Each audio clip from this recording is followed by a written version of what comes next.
mornings from 10 to 11. It's time to get up and get your day started. It's Sports 56 mornings with Greg Gaston and Eli Savoy on Sports 56 and 98.5 FM. Now, here are your hosts, Greg and Eli.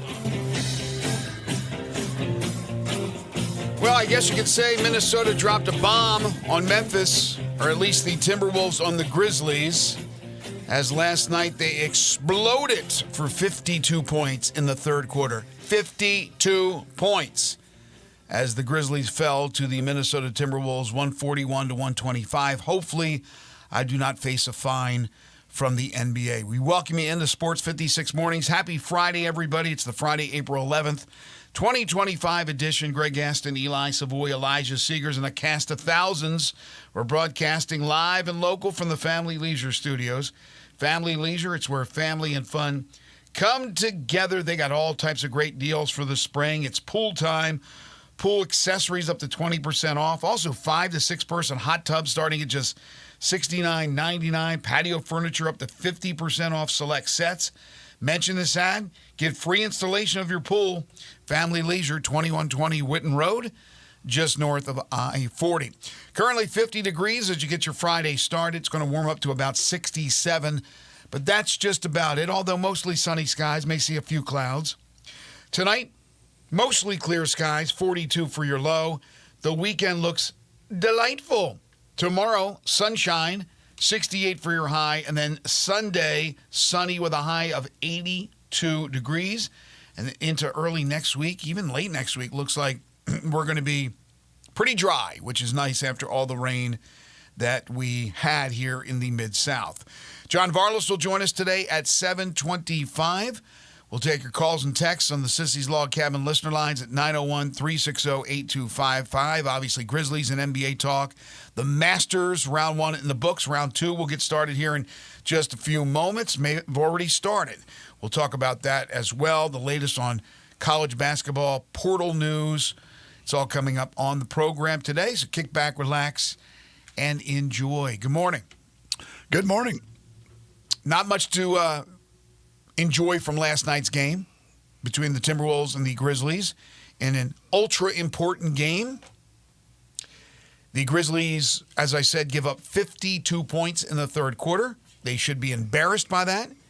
They give up 141 in the game. They had what seemed like Minnesota's number, but not last night. And that sets up a game tonight in Denver, back-to-back, altitude, all that crap. They got to win. And I got an interesting comment made from the interim head coach of the Grizzlies, Tomas Isolo, about that game tonight. But first things first, the performance last night. Yeah, that third quarter, I don't know that I've ever, I've never seen a team shoot 18 of 21 in a quarter. I mean, that's something. I mean, that was an onslaught of made shots. And you give up 52 points in a quarter, you're probably going to lose a game every time. And I don't know what the hell happened in the locker room at halftime, but whatever it was, don't ever do that again. Because that was just an absolute disaster of a quarter. How about not giving them open three after open three after open three? Yes, they made them. They also got to the free throw line, so he committed a bunch of fouls, but the perimeter defense has been absolutely atrocious. Yeah, it's been a problem throughout the year. There's a lot of things that have been problems throughout the year that kind of reared their ugly head last night. But also Anthony Edwards is really, really good.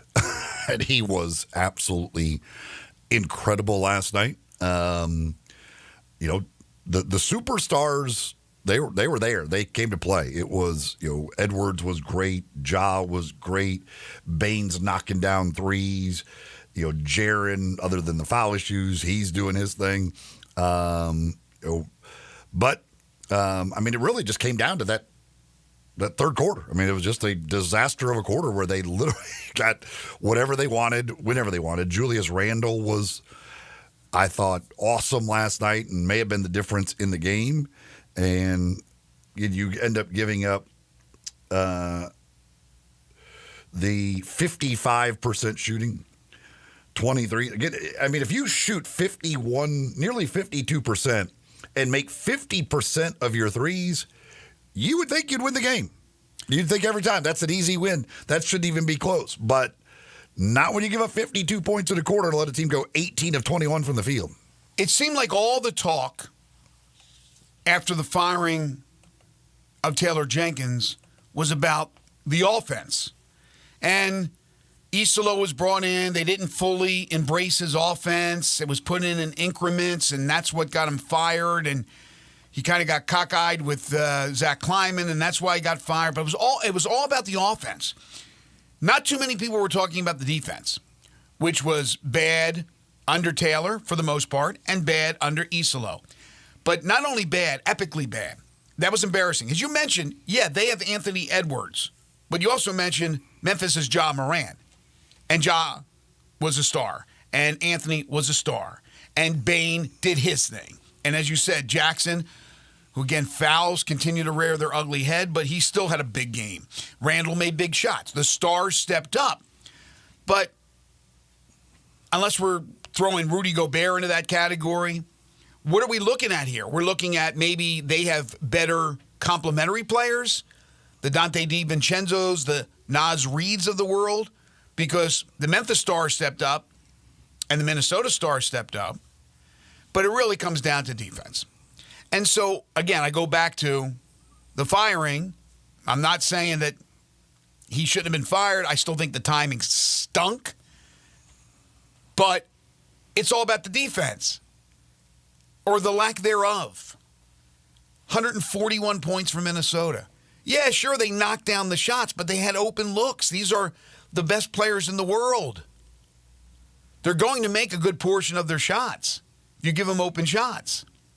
And you're at home, and you've already beaten these guys a few times. You've dominated them this year.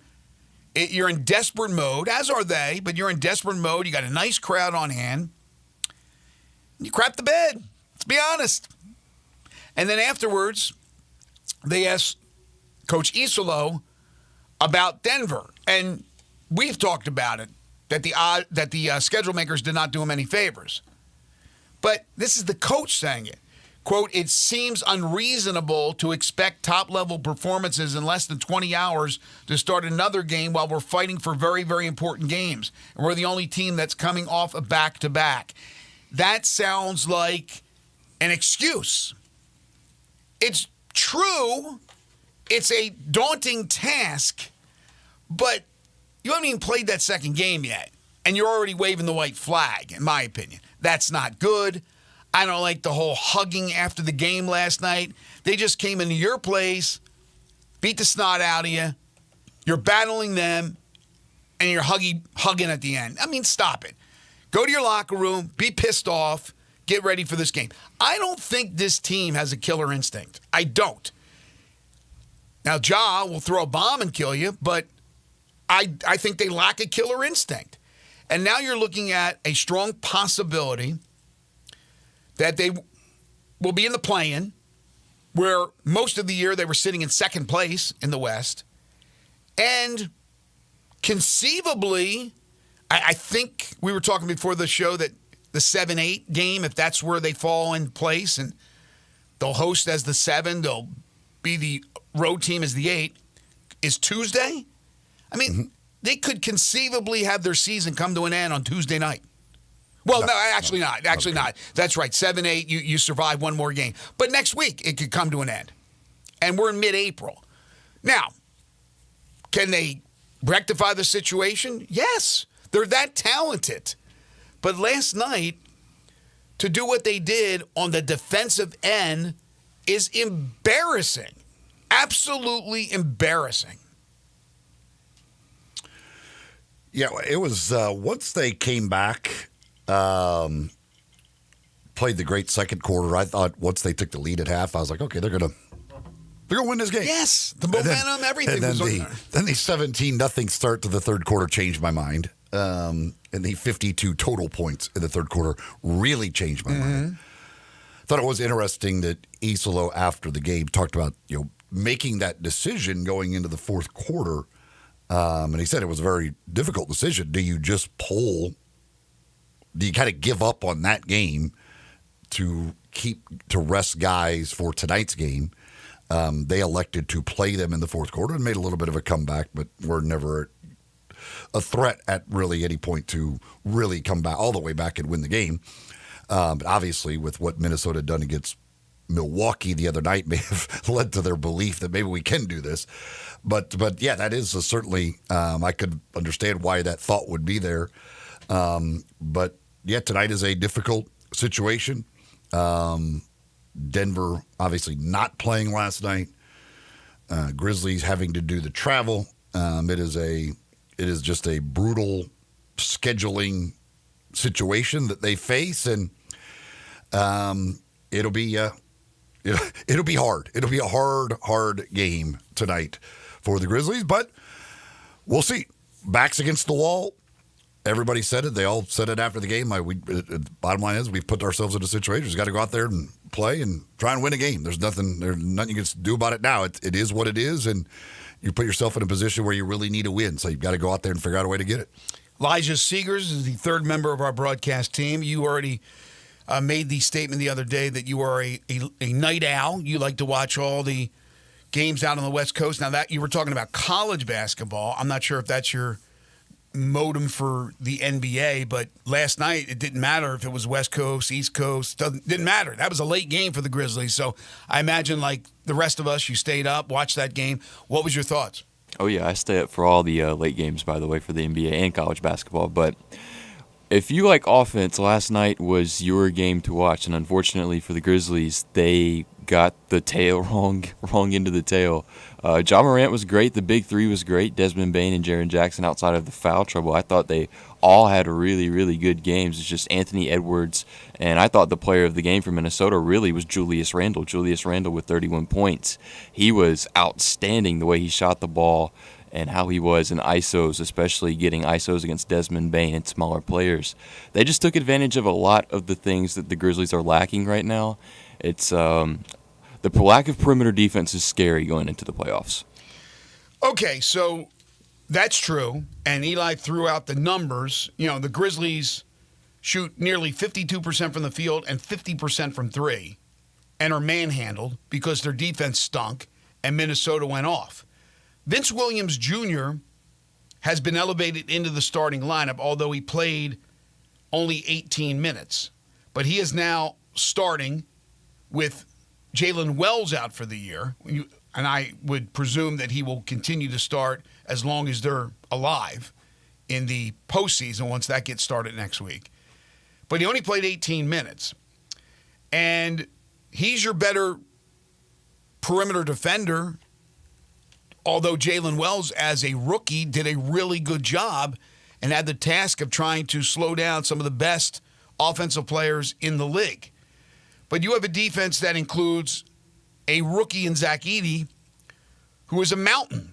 You would think that he would be tough to shoot over with his shot blocking ability. He alters shots. Edey was held under double-digit rebounds at 9.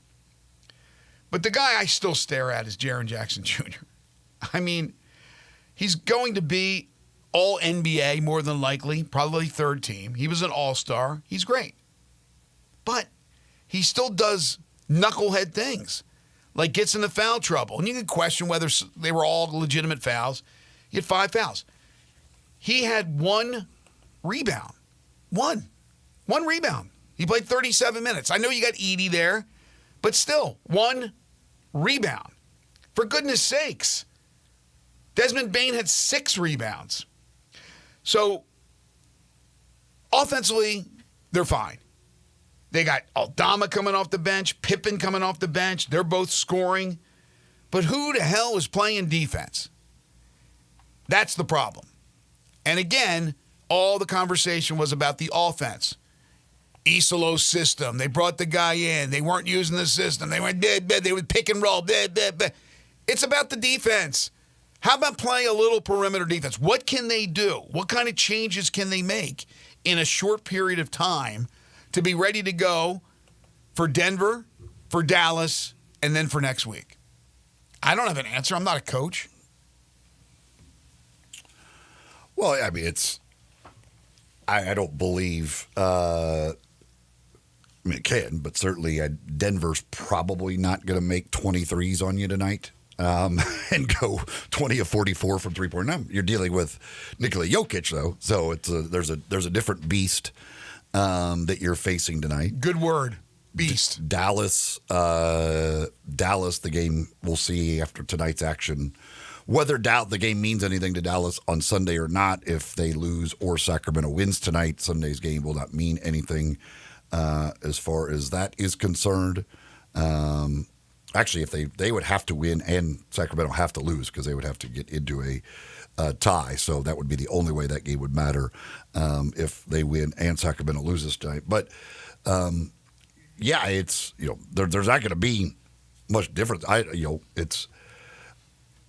Again, last night, certainly there was, but Anthony Edwards was on.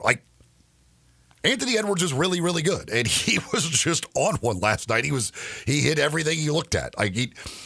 Anthony Edwards was had a great game last night. I mean, some of it is the Grizzlies. Some of it is just the guy's a superstar who he's going to go out and get 44 on nights. Well, you can't do anything about that, and he's on it a lot. He's on that team. We didn't even look at Minnesota 2 months ago as this viable team. That wasn't one that was in our peripheral. It was a few others. But, yeah, why are the Clippers playing so well now? Well, Kawhi's healthy, and he's playing to combine with Zubats and Harden and Powell. Why is Golden State elevated now? Because Butler has joined Steph Curry. On and on and on and on. Now, it doesn't always mean it works out. Look at Phoenix. Phoenix has been an absolute disaster with 3 superstars. But last night it wasn't about the stars from Memphis. But the stars apparently don't like to play defense or couldn't play defense. Here's a stat I saw yesterday on Twitter, and I retweeted it just to save it, so I had it for today. And I don't know, Jamal Murray has eventually become an all-star, right? Has he been an all-star? I believe he was an all-star one time, but I'm not. Okay, but it must have been after the first 10 for Jokic, because here's the stat. Nikola Jokic is the only MVP since 1984 to have 0 teammates who were named to All-Star, All-NBA, or All-Defense in his first 10 years of his career. The average for an MVP in his first decade of his career is 16. That's 16 total teammate appearances. All-Star, All-NBA, or All-Defense. Jokic has had 0. 0. That tells you how good he is. So even though they don't have Jamal Murray, and I still believe that it had to take Murray with Jokic to win that championship a few years ago, I don't think they're capable of winning it all without Murray. But Murray is expected back for the playoffs. And even with Murray, they're still not a favorite, although it wouldn't shock me when you have the best player on the planet. But tonight is going to be very difficult. It's going to be extremely difficult. But I don't want to hear it from the coach already making excuses about tonight. So what's the scenario now, Eli, as far as the Grizzlies? If they win in Denver and beat Dallas Sunday, they still need help, right, to be in the playoffs as opposed to the play-in? Yeah, if they win both, they could, depends on, like the Clippers and Golden State play on Sunday. That would be a huge game that could decide if Golden State were to lose that, the Grizzlies could be no worse than 6th. If Minnesota's going to win its last 2 games. They've got Brooklyn and Utah. So you're going to have to, in order to stay ahead of Minnesota, have a chance to stay ahead of Minnesota, you're going to have to win these last 2 games. If you lose tonight, you're pretty much destined for the 8th spot. The Clippers, again, have at Golden State on Sunday. That game will be massive if the Grizzlies do win both of these games. Denver, after the game tonight against the Grizzlies, has Houston on Sunday, but Houston probably is not going to play anybody on Sunday, if I had to guess. So I would expect that Denver will get the win in that one. Golden State, other than the Clippers, has Portland tonight. I would expect Golden State to win that one. The Clippers have Sacramento tonight. At home, I would expect that the Clippers win that. So there's not a whole lot of losses out there that you would expect from some of these teams. Now, again, Golden State lost to San Antonio the other night, so it certainly can happen. But the most likely, if you're projecting games, I would project probably the Grizzlies lose tonight and they end up as the 8th seed and play Tuesday night, probably at Minnesota. It's amazing. It's just amazing in a couple of months where this team has fallen to. Again, can they resurrect it? Can they get it fixed? Sure. They have the talent to do so. Do they have the mindset? Do they have the killer instinct? I don't know about that. Are they doing anything different with Isolo? We've seen and heard people talk about subtle differences, more with Edie's, playing more minutes, a little bit more pick and roll. But whatever they're doing defensively, fix it. Change it if you can. We'll talk more Grizzlies coming up in hour number 2. We will discuss the whole Ja Morant deal and what the boys at TNT had to say about his celebration as they had their final regular season broadcast, the NBA on TNT. They got the postseason, but that was their final one last night. Happened to be a game that was played in Memphis, of course. But we'll get to that. We'll tell you what Ja had to say yesterday, actually in shoot-around, about the celebration, as that has become a story in of itself, separated from actual on-court activities. We will discuss that. But when we come back, it's all about John Varlas as we talk some preps. This is Sports 56 Mornings with Greg and Eli on Real Sports Talk, Sports 56, 98.5 FM.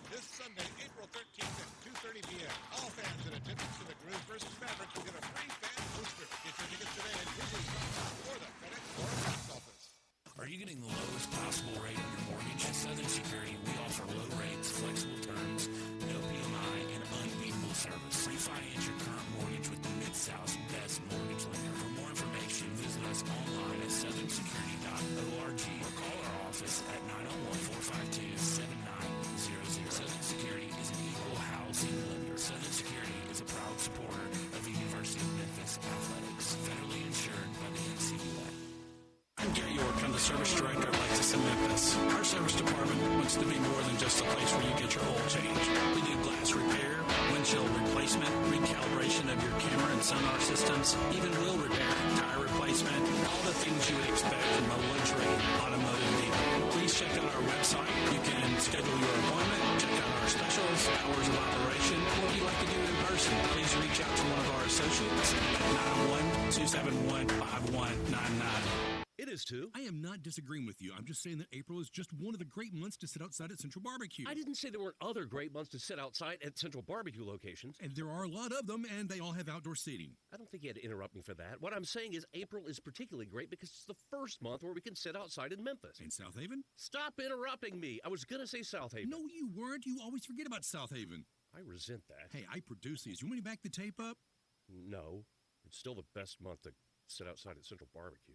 Chris Price here with Metro Builders Memphis. In the wake of the large storm systems that passed through the Mid-South, our 8 shingle crew, 3 TPO commercial flat roof crews, and even 2 metal and tile crews are all out assisting policyholders. We won't stop until all have been restored to pre-storm condition. Many homes throughout the Mid-South were hit by hail, 1 inch, 1.5 inch, and yes, even 2-inch hail fell in the Mid-South. Many times hail damage will go unnoticed. Many people think it's no big deal. However, shingles and yes, even metal roofs are compromised. In time, show signs of leaks and on metal leaks, rust due to breaking the coating, which in turn ends up leaking. If you had hail and high winds, look up, or better yet, have us come look for you. Water left unattended will turn into health issues in the home or business. Our staff will perform inspections for free. That's right, free. Inspections of all the roof, attic, and interior want to ensure that no shingle panel or insulation go unturned. Call Metro Builders now. Call us. 375-1717. That's 375-1717. Or check us out online at metrobuildersmemphis.com. This traffic report on Sports 56 is brought to you by Palo Windows and Doors of Memphis and the Mid-South Palo Windows. The standard is affordable luxury. Sports 56 traffic. Good morning. A little bit more volume in the last few minutes coming in from Fayette County into Shelby County. It's still moving right now in the Midtown area. Light to moderate there on 240 up by Lamar as it slowly but surely builds there through South Haven. Coming up from the south, that actually still looks pretty good on 55 as you work your way here up by Brooks and Elvis Presley. It's getting a little bit busy at times. Southbound Austin P trying to get up on that ramp there to I-40. Weimer's Jewelry is your diamond engagement ring headquarters this bridal season. Go see them this weekend and shop local at Weimer's Jewelry on Highway 64. I'm Commander Chuck with your on-time traffic. Now back to Sports 56 mornings on Sports 56 and 98.5 FM. Here once again, Greg Gaston and Eli Savoy. Welcome back, everyone. 7:26 is the time.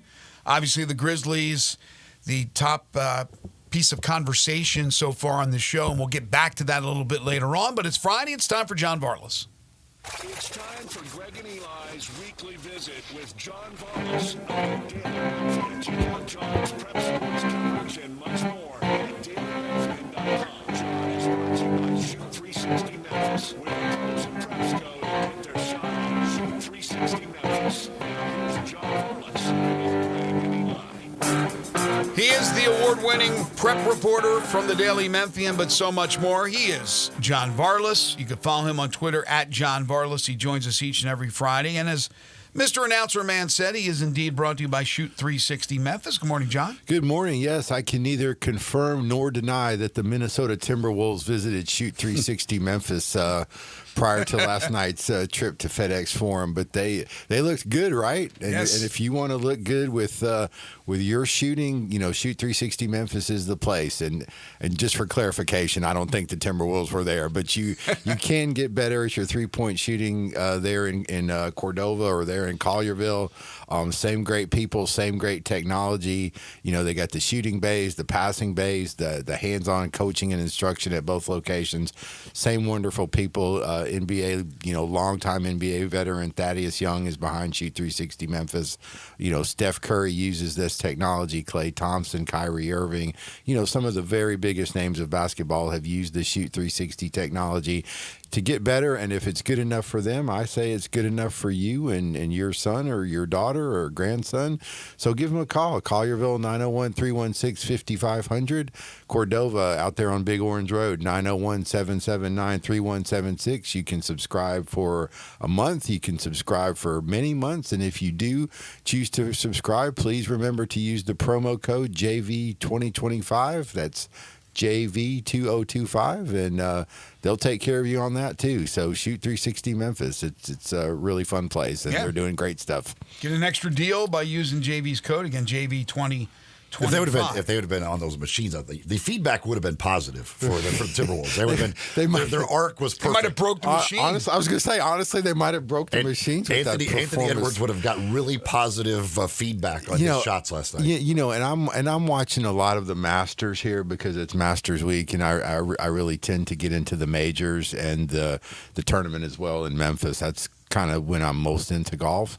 And it's, you watch these golfers and you say the gap between a professional golfer and just a regular good golfer, is so wide.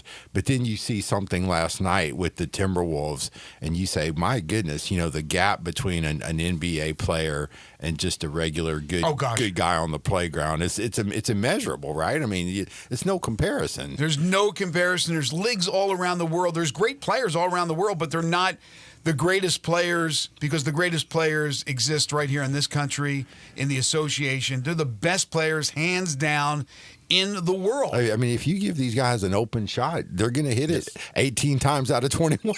As long as it's the third quarter in Memphis.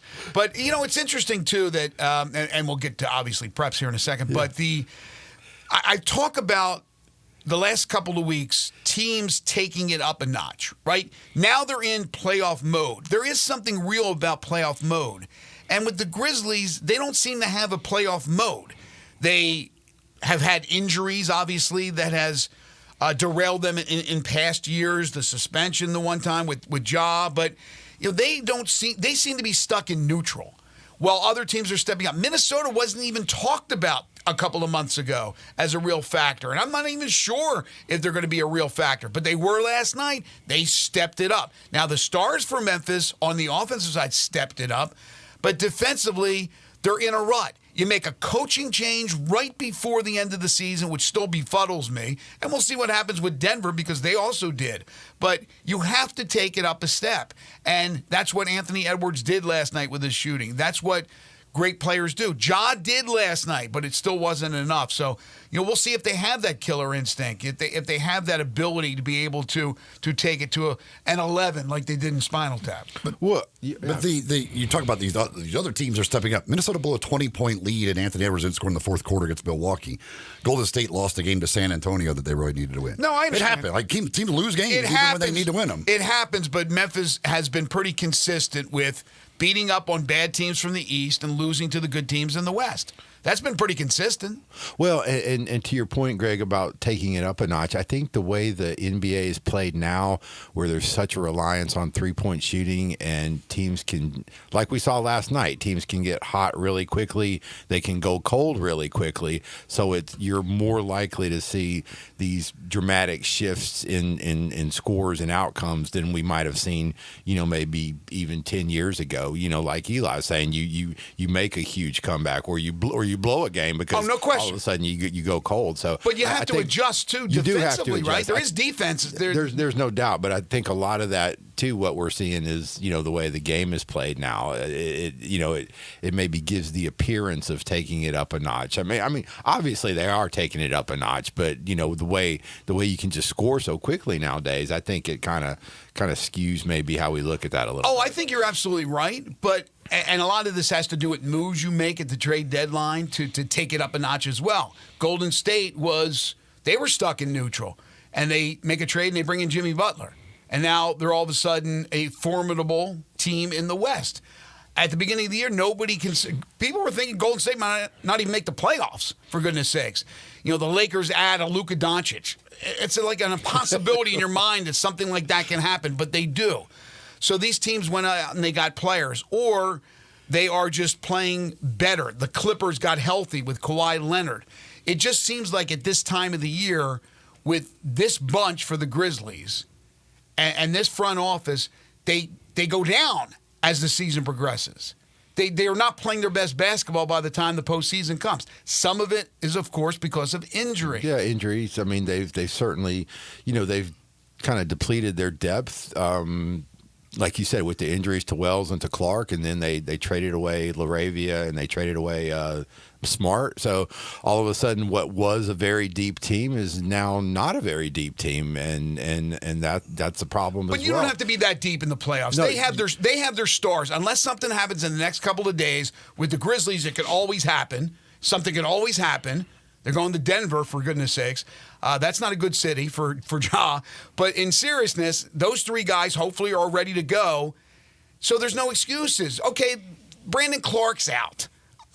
Jalen Wells was a rookie who was playing really, really well, but the talk was that probably Vince Williams would take over his starting job in the postseason. There's no excuses, but this team just seems to go down while other teams go up. That's my observation. Well, I mean, you're not wrong. They certainly didn't play well last night, and with Vince Williams, I mean, there's a conversation we could probably spend a whole hour on. Vince Williams is the reality of Vince Williams as opposed to the perception of Vince Williams. I mean, that's a topic for another day maybe. But yeah, they have issues. I mean, as long as you're in the postseason, you got a chance. Hope will always spring eternal. Once you're in the postseason. But yeah, tonight's going to be a really hard task. And like you pointed out in the in your open, the coach, Coach Isolo, has already seemed like he's laid the groundwork for for not he's not expecting much of a performance tonight. Hopefully he's wrong. Hopefully they can play well. I mean, but we'll see how it goes. All right. Let's talk preps. Let's do it. All right. So I know when you joined us last week, it was all about the rain and the events that weren't taking place. It was a washout pretty much all week long. But the weather has turned for the better, and there was a lot of activity this week. So where do you want to start? Oh, Greg, we are so back on track this week. We been a beautiful week of weather. Oh yeah, we're so back on track. This and it's going to continue. Tomorrow is going to be a beautiful day. Perfect track weather tomorrow. Highs in the high 60s, and I really urge everybody to come out to the Houston Track Classic tomorrow. It's the biggest in-season meet in our area. It's one of the biggest in-season meets anywhere in the country. This year, Greg and Eli, 55 different schools will be represented. Wow. Teams from Mississippi, teams from Arkansas, teams from Nashville, teams from Murfreesboro, teams from Chicago, teams from all over the place coming in, plus the very, very best, local competition as well, obviously. And, always attractions at the Houston Track Classic. I mean, not quite as good as last year when they brought in the Olympic champion Asafa Powell. This year they're bringing in Instagram celebrity Billy the Toad. What? Billy the Toad. The founder of Toad Life. What is that? It's a lifestyle kind of thing. Billy, to hang with toads? Billy the Toad is Billy. Well, Coach Hamlet at Houston said that Billy the Toad is very popular with the young people. I was not familiar with him, but apparently he's a runner. He's a very good runner. Oh, he's a runner. Okay. Yeah, he's a very good runner, and he's created this branding kind of thing called Toad Life. That's LYFE, and he sells T-shirts and stuff like that. And he's just one of these big Instagram guys. So the kids know who he is. So Billy the Toad will be out at Houston this weekend. They will also be having an Elvis impersonator to sing the national anthem prior to the festivities on Saturday. I like it. So no Asafa Powell, but. Still some fun out there at Houston, and beyond that, I'm going to guess Billy with the people who will be competing. Billy the Toad much bigger than Asafa Powell. Possibly the Asafa Powell was a big draw for the parents and the coaches. Yes. I'm going to guess Billy the Toad for the people competing. I'm going to guess Billy the Toad a much bigger deal. Here's a little more on Billy the Toad. His last name, and I don't know if it's a silent V or a silent C, but it's spelled CVECKO''S. Or, well... Queveco. Queveco? Maybe. I don't know. I'm just All right, guessing. let's go with Billy Queveco. Yeah. Billy Queveco's friends know him as the most interesting man in the world. I thought that was the Dos Equis guy. Has he replaced the Dos Equis guy? I thought that was you. I'm behind the Dos Equis guy. The running community knows him as the Toad, but to himself, he's a professional life liver and people meter. Throughout his life, he has only wanted one thing, John Varlas. I'm kind of a professional people meter, aren't I? John, can you guess the only thing he's wanted in his life? One thing. A good night's sleep. That's all I wanted. Eli, you got a guess? No. Elijah, you got a guess at what we're going Queveco, Billy the Toad wants in life? I have no earthly idea. Come on, guys. He wants eternal happiness. Yes. Good for him. Of course. And the T-shirts look like some kind of copyright infringement. It looks like the typical frog you would see on a number of different things. Well, go out and meet Billy. Anyway, yeah, he's going to be there. It's going to be, and obviously the track competition is going to be off the charts because, all the local schools are going to be there. Bartlett, Central, Whitehaven, Houston, Christian, all the big local teams will be there. All the big stars will be there. They kind of structure the Houston meet to where it comes just beyond the midpoint of the season, and that's important for because you want to be peaking for the state tournament. So this is an important meet for where the athletes to assess where they are and that kind of thing. So everybody tends to compete. Running events start Saturday at 10 a.m. out there at Houston. The field events actually take place tonight at 4 p.m. I'm going to be out there for that because I want to see Miles Nesmith, the great triple jumper from Central, excuse me. So I'll be out there for for the field events tonight, starting at 4:00. Will Billy be there for tonight? Or Yeah, I tomorrow? don't. And he may be just Saturday, but don't quote me on that. But anyway, it's a lot of fun. It's the last Houston Track Classic on the current track. They've actually they only actually have a 7-lane track out there at Houston. So right after the meet, like Monday morning, they're going to go in there and rip up the track and put in an 8-lane track. Very and nice. They're going to adjust the bleachers and do a kind of a renovation project out there on the Houston Why do Stadium. they only have a 7-lane track? That's the way they built it years ago, and they've just kind of made do with it. I mean, typically you want the You track. have one job. Like they miscounted. If you're building a track, Yeah, typically. builds a track and forgets the last lane. Yeah, typically you want an 8-lane track, and they will finally have it after all this time. It's a big renovation project. It's like building a 16-hole golf course. Theirs Like, wait a goes to- second, theirs goes forgot to something. 7. We screwed something up here. I've only got 16 holes. What the hell are we supposed to do now? Yeah, Have some planning here, people. Yeah, I mean, Houston's been open a long time, and I don't know what the thought process was back then, but it's all going to be rectified. It should be ready for in time for football season, because they also have to kind of push the bleachers back a little bit and that kind of stuff too to get it all to work. But it will work, and it's going to look great. But yeah, so That's great, but who are the chefs? Exactly. By the way, Could you just narrow the 7 lanes? And like, if you're doing this, you're like, oh, crap. Can you just narrow them a little bit and create an 8th lane? No, who's going to notice? who's got the best track and field team out there? Oh, locally. Well, there are a lot of good teams. I mean, Central's always a powerhouse. I mean, Collierville, the girls in particular at Collierville, the job that Coach Seymour is doing, Alyssa Seymour, she was previously the coach at Southwind, and she did a really good job at Southwind, and then she took over at Collierville a couple of years ago. They are just incredible, and what makes the Collierville girls so good is, and you see this a problem a lot of times in high school track, is you don't have athletes to fill out every event. Maybe you have really good sprinters and jumpers, but you don't have a good pole vaulter. Mm-hmm. You don't have good distance runners or something like that. Collierville's got everything. They've got sprinters, they've got jumpers, they've got distance, they've got field people. I mean, they've got it all. And I mean, they're just doing a tremendous job out there. So they're awesome. I mean, Houston's really good. Bartlett has a terrific team, especially on the girls' side. Remember, we talked about the documentary they did on their relay girls that won the national championship. So it's going to be super great competition. I mean, all these people that I mentioned, they're going to be in the mix at Spring Fling as well. And you can get a little Spring Fling preview tonight and tomorrow out at Houston. So you said 55 teams coming in. Like, how long does, tomorrow, how long is that going to, how long does that go? It goes a long time, because they're going to do heats, and, thankfully a lot of the races are short. So if let's say you do 15 heats of 100 meter, well, that doesn't take a long time, because, even the slowest person is, 11 and a half seconds. So it doesn't take very long. But I'll challenge that. I will challenge you on that. Yeah. I bet I can run slower than 11 and a half seconds. But shout out to the organizers. Hold my beer.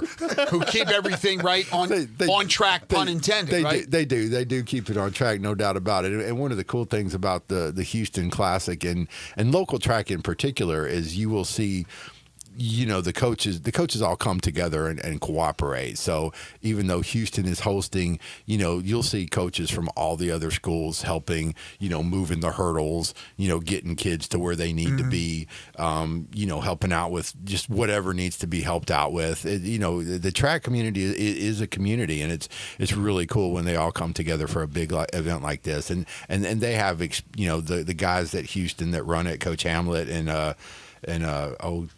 the coach for Bartlett, he helps out too, and his name is escaping. Chris Harmon, he helps out with that as well.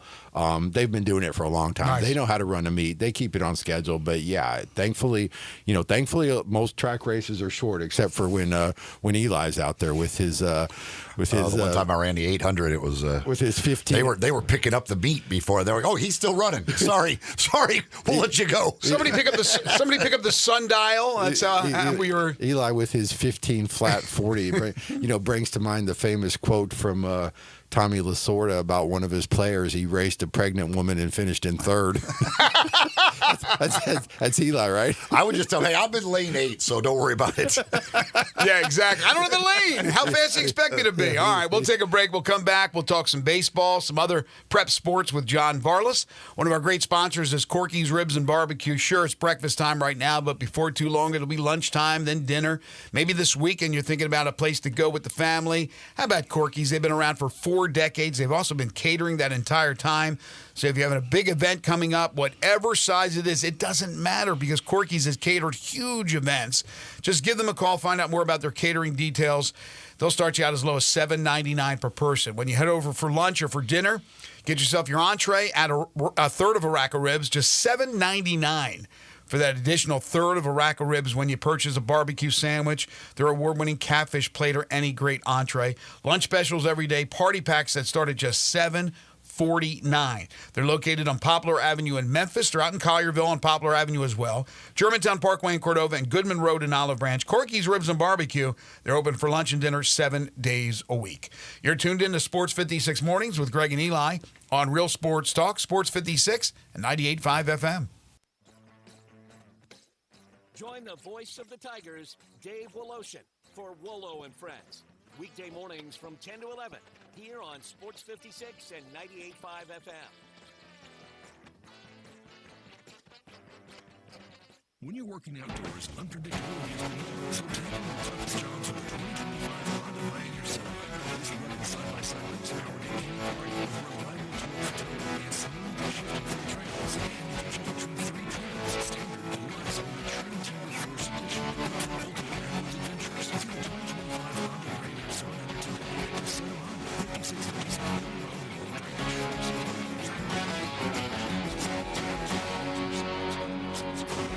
Road Owning your own home is wonderful, and buying your own home can be wonderfully easy. If your agent is Margie O'Neill of Remax Expert, Margie has over 20 years of experience in helping folks just like you find their new home. Buyers markets, sellers markets, up and down markets, Margie has sold them all with a dedication that makes it easy for you to buy your new home. Margie O'Neill at Remax.net.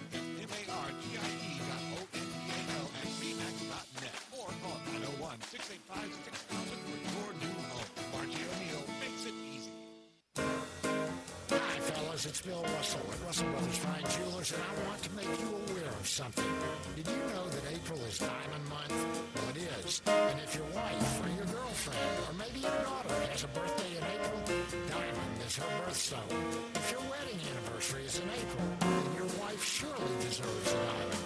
Whatever the occasion, a small gift wrap box containing beautiful diamond jewelry from Russell Brothers will always hit a home run, and it will make you a hero in her eyes. A ring, a pendant, earrings, or a bracelet.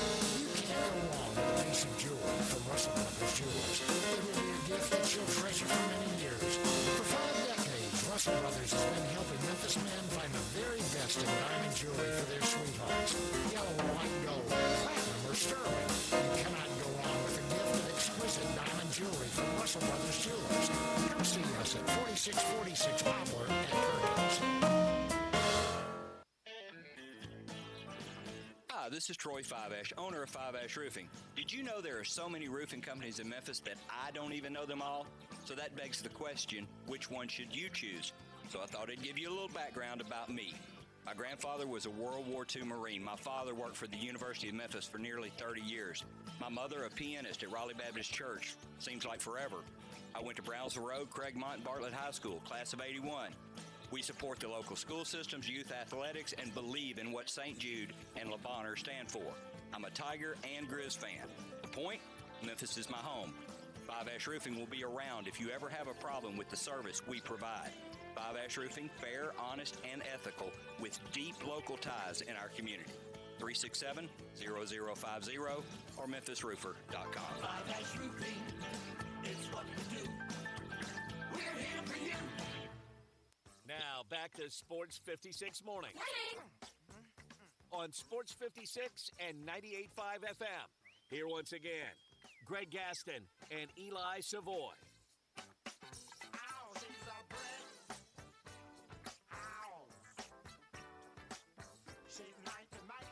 Makes me wish I had. Welcome back, everyone. 7:49 the time. We're watching a little Masters here on the big screen in our studio. Thanks to Mr. Mr. George Flynn, if you're listening, or whoever brought this in. Who brought it in? That's mine. No, it's not, is it? Yes, it is. You brought this in? Just for the Masters, or is it going to stay here? I brought it in for the showboats, but it happens. So it'll be. Oh, that's the screen you're looking at to call your games, your away games. Okay, gotcha. Is it going to stay here? Unless somebody wants to take it from me. You know why? I thanked and shout out to the Flynns, but I thanked George because Wolo said it yesterday. So I was like, all right, I'll give him a little thanks too. And then he'd look at me like, what are you, crazy? I brought this damn thing in. It's a nice big screen as we watch the Masters. But John Varlos is here from the Daily Memphian, as he is extra Friday. John Varlos has no TV. That's just my extra one that I don't need. That's the one John would have had. I don't need it. Have any room for it at home. John, are you allowed to look at it? Yeah, no, that's a fine television. No, I mean, just TV in general. Say again? Are you allowed to look at it? Of course I'm allowed to look at it. Okay, I just want to make sure. It's just, I don't usually get to experience things on such a big screen. I'm usually watching on my computer. Right. Which your computer screen is not that big. Clearly That'd be not. Cool. Yeah, cool computer. It gets the job done on my part, but it's definitely an experience here. But look how nice that is. But it's also beautiful, that course, Augusta National. Nothing like it. It's wonderful. A tradition like no other, Greg. Let's talk. Somebody once said that. Let's talk some baseball. What's going on with high school baseball? Well, who is it? I'm sorry, the guy Eckroat. I never heard of him. Austin Eckroat. Baseball is great. We got two big series coming up this weekend. Monday and Tuesday, Briarcrest and Christian Brothers will square off. Monday's game is at Briarcrest, and Tuesday's game is at Christian Brothers. Now, I'm not sure, and maybe somebody can text in real quick and let me know. Christian Brothers hasn't been playing at home since the weather because, the location of their field. I saw the picture of the football field that was underwater. Yeah, so that game. That's what the baseball field was as well. That game might not be at Christian Brothers. If anybody wants to text in real quick, they can. But, should have some great pitching matchups in that one. I think Briarcrest is probably going to throw Finn Waters, the Texas commitment, on Monday, and then they're going to named Waters, and then they're going to follow with Lance Bryan on Tuesday, who's going to the University of Memphis. I will assume that the brothers will counter with Scotty Stafford and maybe Ty Holman in some form to match that. So great pitching matchups. Monday and Tuesday with Christian Brothers and Briarcrest. Then Tuesday and Wednesday, Collierville and Houston will square off the rival. I mean, the rivals, but they're also really great teams as well. Tuesday's game is at Houston. Wednesday's game is at Patriot Bank Park in Collierville, and I'm sure we'll see Ari Bethea, Chandler Day at some point in that series. Two future Tennessee Vols. So great baseball coming up this week, and it's going to be a lot of fun. I mean, we talked last week about the plethora of baseball talent in this area, and I realized after I got in the car that I left off the names of some college kids, but I mean the list is just, Greg, it's a terrific list of baseball talent in our area this year. It really is. You mentioned Collierville. Got a text from someone that says, shout out to my alma mater, Collierville, currently in Cary, North Carolina, facing some tough competition, but 22-2 on the year. 3 really good starters and set up for state. There is no doubt about that. Thank you, Texter. They beat a team from North Carolina in the first round of that National High School Invitational. Yesterday, they lost to a team out of California.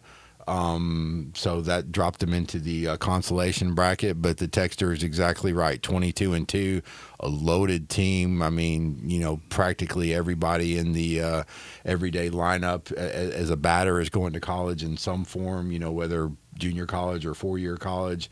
The great pitching, like you mentioned, Ari Bethea, Aiden Jacobs. I mean, just a tremendous team there at Collierville, and he's exactly right. They should be right in the mix for a state championship, barring something completely unexpected this year. John, when's the postseason start? The postseason should start for baseball around the first part of May. District tournament, then region tournament, then sectional play. So we still got 3 weeks, basically, the regular season. Another texter, Andrew, says the Brave Like Brody Baseball Classic is out at Lakeland Prep tonight. Do you know anything about that? I do not, but I do know that Lakeland is doing a terrific job with their baseball program and with all the other programs out there, you know, kind of building that program, that athletic program as a whole. And so, yeah, thank you for mentioning that. And, you know, shout out to everybody at Lakeland. I'm big fans of the job that they're doing at Lakeland Prep, because to start a new school like that and to get your athletics going from the ground up is not an easy thing. And they've already, you know, It's still without a senior class. Still without a senior class, but they've already, you know, they're already really building a nice foundation. You know, girls soccer has already been to the state tournament in such a short time. Boys soccer is playing really well this spring. The volleyball team has gotten close to state. You know, baseball is doing really well this year as well. You know, football and basketball are coming along nicely. So yeah, I fully expect, you know, in the not too near distant future, I expect Lakeland Prep to be a contender. I really do. All right, got a couple of minutes, John. What else do you got that we haven't gotten to? Anything of importance? No, that's the most of it. You know, the TSSAA's Legislative Council met this week, and I'm still not exactly sure the significance of what they did, even though I was there. But they did away with the residency rule for transfers, and it was honestly, God, you know, I like to be transparent with my audience, but it was very confusing sitting in there and listening to the discussion about the residency rule and why getting rid of it matters. And you know, it was really confusing. But so when you're saying they get rid of the residency rule, what are you you don't have to move to transfer? That's where the confusing part comes in, and I'm sorry I brought this up at the end of the segment. Because is this your bone to pick? Because I completely forgot about your bone to pick. No, my bone to pick was with people making fun of Jack Nicklaus yesterday. You don't treat a legend like that. No, but they were saying he looked old, and I don't know if that's making. Look old. He is old. Well, Gary Player didn't look old. He looked like 89. He's doing high kicks. Everybody's not equal, though. And so then you should I know, but I don't think we're making fun of them. If you were referring to me, Gary Player's awesome, but Jack Nicklaus looks like he's 85, which he is, and the fact that they say, oh, why do they bring these old guys out every year? I think that's great. It's a wonder. It's what makes golf special. That, yeah. You know, you know, so much like the NBA, for example. So many people like to you know, kind of take a dump on the older generation, and they call them plumbers and whatnot. That's and what young people do. They say Bill Russell didn't play against anybody, right, and Dr. J didn't play against anybody. Well, you know, golf venerates its history, and you know, and Jack Nicklaus and Tom Watson and Gary Player go out there and they're celebrated and they're revered, and I agree wholeheartedly. They crack jokes and everybody loves to see them. Giannis can score 225 points if he played in the 70s. The older generation craps on the current game. It goes both ways. It does go both ways. It does go both ways. And it's, you know, it's chicken and the egg. Who started it first? I don't know. But, you know, I mean, that's one of the cool things about the Masters. You bring these guys out, you get to see them.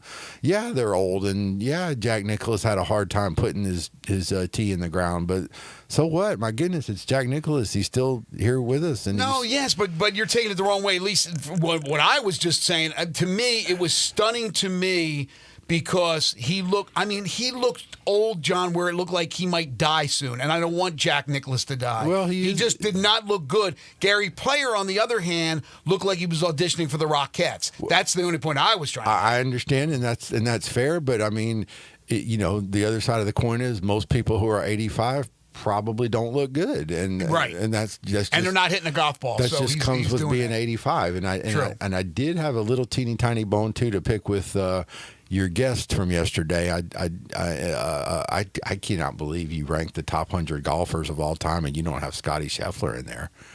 What did you think about that, Eli? Well, he's got a point system. I mean, he just hasn't played long enough. As he said, like in a few years, he would be in it, but if you're ranking something based on points and you're giving points for certain things, he just hasn't played long enough to have that many points. Yeah, true difference between objective and subjective. So, I mean, he's going on a point system, and Scotty, even though he had the year he had last year, still didn't qualify as much as his top 100 guys. Yeah, I hear you on that, but I just don't know. It is hard to believe, though, right, that 98 still has more points than what Scotty has in just a couple of years. I was moved to go on to Apple Books and download a free sample of that book, and I read a couple of chapters last night. I read 100, 99, and 98. It's a pretty good book. I don't think I'm going to buy it, but I will cross my fingers and hope that it comes to the library very soon. There you go. John, good stuff as always. We appreciate it. Okay, thank you guys. Appreciate you having me. John Varlas. Again, keep up with all the preps at the Daily Memphian by following John. Get a subscription to the DM, but make sure you do follow him on Twitter at John Varlas. Catch him every Friday right here on Sports 56 Mornings. We'll take a break, come back, hour two, get back into the Grizzlies. We'll talk some Masters. This is Sports 56 Mornings with Greg and Eli on Real Sports Talk. Sports 56, 98.5 FM.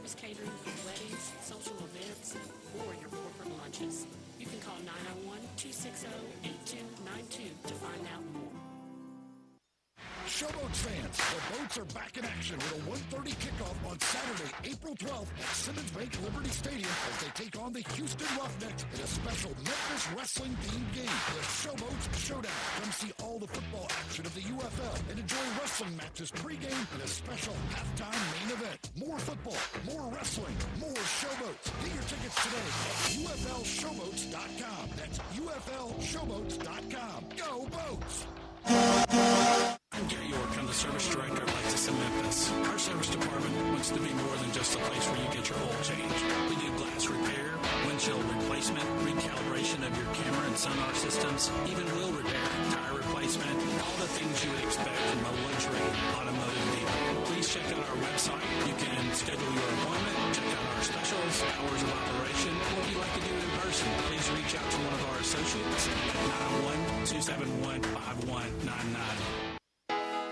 Pools, and more pools. Yes, it is pool time at Family Leisure.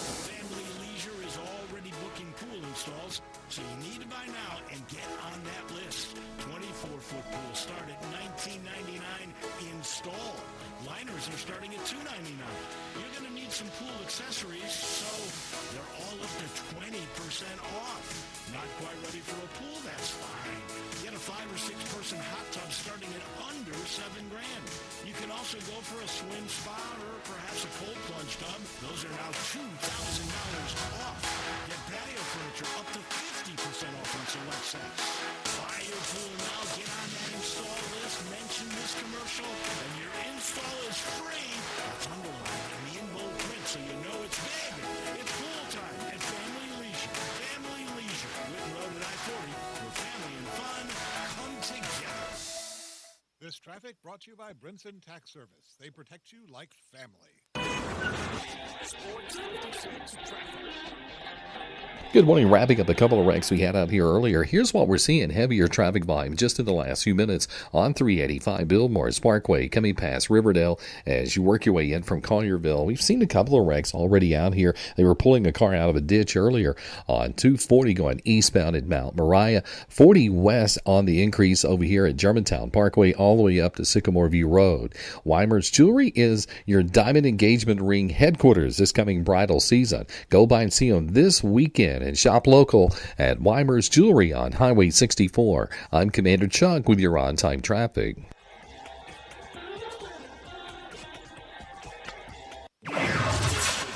WHBQ Memphis and W253DF Memphis with Brad Moorsworthy and Bryant Dacus. Weekday afternoons from 3 to 6. Now back to Sports 56 mornings on Sports 56 and 98.5 FM. This hour is brought to you by James Gaddis Jewelers. Diamonds are forever. Here once again, Greg Gaston and Eli Savoy. Welcome back, everyone. 8:03 the time. Hour number 2 here on Sports 56 mornings on this Friday, April 11th, 2025. Getting you set for the sports weekend. Greg Gaston, Eli Savoy, and Elijah Seegers with you. Broadcasting from the Family Leisure Studios. We're live and local. Family Leisure, 2120 Whitten Road, just north of I-40. Getting set for spring. You may want to check out Family Leisure this weekend. And if you are getting your pool installed, taking care of it, wait a second. You may get it free. Mention this ad, you get free installation. How about that at Family Leisure, 2120 Whitten Road, just north of I-40. I don't know if you're thinking about a dip in the pool right now at 53 degrees, but it is going to warm up. 67 today for your high. Mostly sunny skies with a few scattered clouds. Tonight, mostly clear, 42 degrees. Your weekend looks great. Bright sunshine tomorrow, high of 68, so closing in on 70. And then Sunday, it jumps up to 82 for your high with sunshine as well. And even next week, looking into the future forecast, looks pretty darn good. Hour 2 of the program brought to you by James Gaddis Jewelers.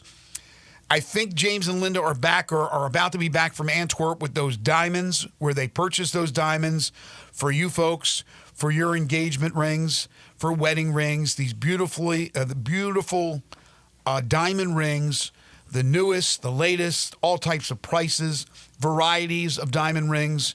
And so they're going to be there for your purchase at James Gaddis Jewelers, because folks will be getting hitched in the spring, in the summer, and the fall. You want to make sure you have a beautiful engagement ring, wedding ring, personally designed wedding sets. They'll have it all for you at James Gaddis Jewelers, plus all the other jewelry, including watches and beautiful necklaces and anklets and bracelets and pendants and the antique and vintage jewelry. Also, every Monday and Friday, James Gaddis Jewelers brings you the Memphis Sports Fact. Did you know Redbird's top prospect, he's a catcher, his name is Jimmy Crooks. So he's the Cardinals' top prospect. He's with the Redbirds right now. Jimmy Crooks yesterday knocked in 6 runs in last night's Redbirds win in Nashville over the Sounds. The Redbirds return to AutoZone Park on Tuesday this upcoming week to begin a 6-game series with the Jacksonville Jumbo Shrimps. Is that what they are? The Jumbo Shrimps, I believe. They'll start on Tuesday, but Jimmy Crooks is a guy who before too long will be up with the parent team. James Gaddis Jewelers, they're open Monday through Friday 10 to 5, Saturday 10 to 4, closed on Sunday. They are your family's jeweler. All right, so before we dive into the Masters and talk about the amateur, Jose Luis Ballester, who relieved himself in Rays Creek, we will talk about the Ja Morant deal, because it's a story that won't go away. Last night, as I teased in hour number 1, that we would get to in hour number 2, is the fact that you had Charles Barkley and Kenny the Jet Smith talking about the latest antics of Ja Morant, that Ja went from the gun to the hand grenade. Remember, you heard it here first. When we talked about the next move for John, we threw out some other weaponry, and we came up with the the bomb, and that's exactly what he's doing. And so he did that, and then the covering the ears and all that. Again, in good fun, nobody believes he's actually throwing a real hand grenade that's going to go off in FedEx Forum. But Barkley and Smith let him have it. Now, Shaq was laughing about it. But they talked about how immature he is and things of that nature. He certainly is pushing the buttons of Adam Silver and the powers that be in the NBA office. Ja was asked yesterday in shoot-around earlier in the day before they played that game against Minnesota about that. And he said, "Do you really want to know?" And the reporters said, yes. He said, "I wasn't surprised." They were talking about the fine, the $75,000 fine. "I wasn't surprised. It's just something people..." Oh, gosh, I can't even read my own writing. It's just showing people what has been evident for the last 2 years. Again, I wasn't surprised. It's just showing people what has been evident for the last 2 years. What does he mean by that? That they're against him? That the league's against him? That he's singled out. That he's singled out?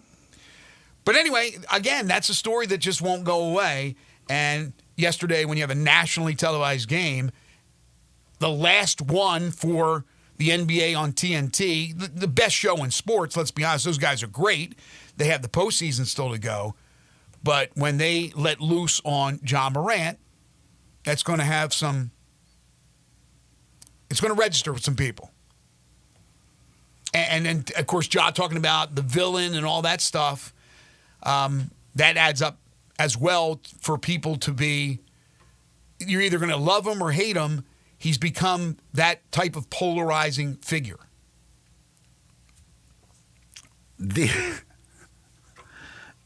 Kenny Smith, like some of the stuff that people, it just doesn't even make. Kenny Smith said he has a history that maybe he should leave these celebrations where people might die alone. I will guarantee you to Kenny Smith, guarantee it right now, 100%, that nobody's going to die from these celebrations. I guarantee unless somebody believes it's a real bomb coming at them and they have a heart attack. I will guarantee you right now, Kenny, the guns, the grenades, which really technically isn't even a grenade if you ask John, whatever, but nobody's going to die. Nobody has had their life threatened yet by one of these celebrations. And first of all, to say he has a history, he makes it, he tries to say that as if like there's a history with Ja of people dying. That Ja, like Ja's killing people. Like, no. Mm-hmm. I don't even, I can't even comprehend what Kenny Smith said. Like, literally says, celebrations where people might die. What are we talking about? It's finger guns and a fake grenade toss. Like, look, there's a couple of things, though. Is he pressing the buttons of Adam Silver and the NBA execs? He is. Yes. And he's doing it. And good. And I, as I've said many times, I love it because it's ridiculous what they are doing in this situation to him. Have they singled him out? Yes, because there's a bunch of people that do this. Right. There's one that's been fined for it. Right. And again, he did it. He's been doing it all year, and it wasn't even an issue. They just decided to make it an issue all of a sudden. Well, they're trying to lump him showing the gun, the suspension, and everything that went down with the league, and this all lumped together. It's not. Yeah, is he being a little spiteful? Is he pushing their buttons? I think he is. But faking a hand grenade toss and actually brandishing a gun in an Instagram post or whatever it was, I mean, these are two different things. But because of that, and I think that's what those guys were trying to say, Kenny Smith not saying it eloquently, to be honest with you, it didn't make a lot of sense. But I think no sense whatsoever. But I think the whole point of he does have some baggage. So, yes, he will be singled out, which is not fair because others have done it as well and they weren't punished or fined or singled out. They kind of let it go. I don't even know if they noticed that it's happened with other players. But with Ja, he's always going to have that bullseye on his chest. And it seems like he's embracing the bullseye. He's not remorseful. He just seems to be igniting the fire. I don't mind that. An anti-establishment guy, I don't mind that at all. He may be not looking at it that way, but that's exactly what he's doing. He's doing it. He's finding loopholes. He wants to celebrate. He's just not going to be that guy who makes a shot and jogs back. He's going to have – that's him. He wants to celebrate. He wants to put on a show. He's an entertainer. You're going to get your bang for your buck every time you go out there and watch Ja Morant. I've said it since day one that he's must-watch television. He's must-watch for many reasons, but most important is his game. And we saw it again on display last night, how good this guy is. But the more important thing is the team. And we talked about it in the first 30 minutes of our show about last night. Not being dialed in, playing horrible defense, giving up 52 points in the third quarter, and lacking a killer instinct, which you need to have success in the postseason. And now we're looking at this team more than likely involved in the play-in. I can only assume that Kenny Smith does not let his kids play with water guns or anything. I assume he wants to do away with the T-shirt cannon because people might die. We should do away with anything where people might die. And apparently anything that is fake or not could kill somebody. I bet you like Charles, the Taylor Jenkins thing. Charles always wants to try and be the funny thing, blah blah blah. But like for him to act like to say he's happy he doesn't have to deal with this crap. I'm going to tell you right now. I guarantee you, Taylor Jenkins all year when Ja was doing those celebrations didn't give a crap. I'm sure. Right. And he also probably thinks it's stupid that the league's doing this to Ja to begin with. So it just. And then there's Shaq who's just laughing because Shaq's a big baby anyway. Shaq said, I love it. I love it. He's making the sound effect of the grenade and when they do the highlight of Ja throwing it. Like and he's an entertainer. Shaq was an entertainer. He's still an entertainer, but when he was a player, he was an entertainer as well. The thing is, I would have thought Charles, because he loves to be so anti-whatever, that he would actually like it that Ja's doing this to kind of rub it in the NBA's face. Although Charles hates everything about today's NBA basketball, so anybody doing anything in today's game, he's going to believe it's immature or whatever because they can't possibly be as good as they were in his day playing the game. Okay, it doesn't look like the NBA is going to do anything about this, so it's fine. He can continue to do the celebration. Hell, how many teams play the Gap Bands You Dropped the Bomb on Me during celebrations? Not anymore. Is that outlawed? It should be. If you can't do finger guns, why can we drop bombs? You're being sarcastic. No. Who knows what the NBA will do? But I have to assume that Mike Breen can no longer say bang after somebody makes a three. And wasn't the PA announcer for the Grizzlies saying boom?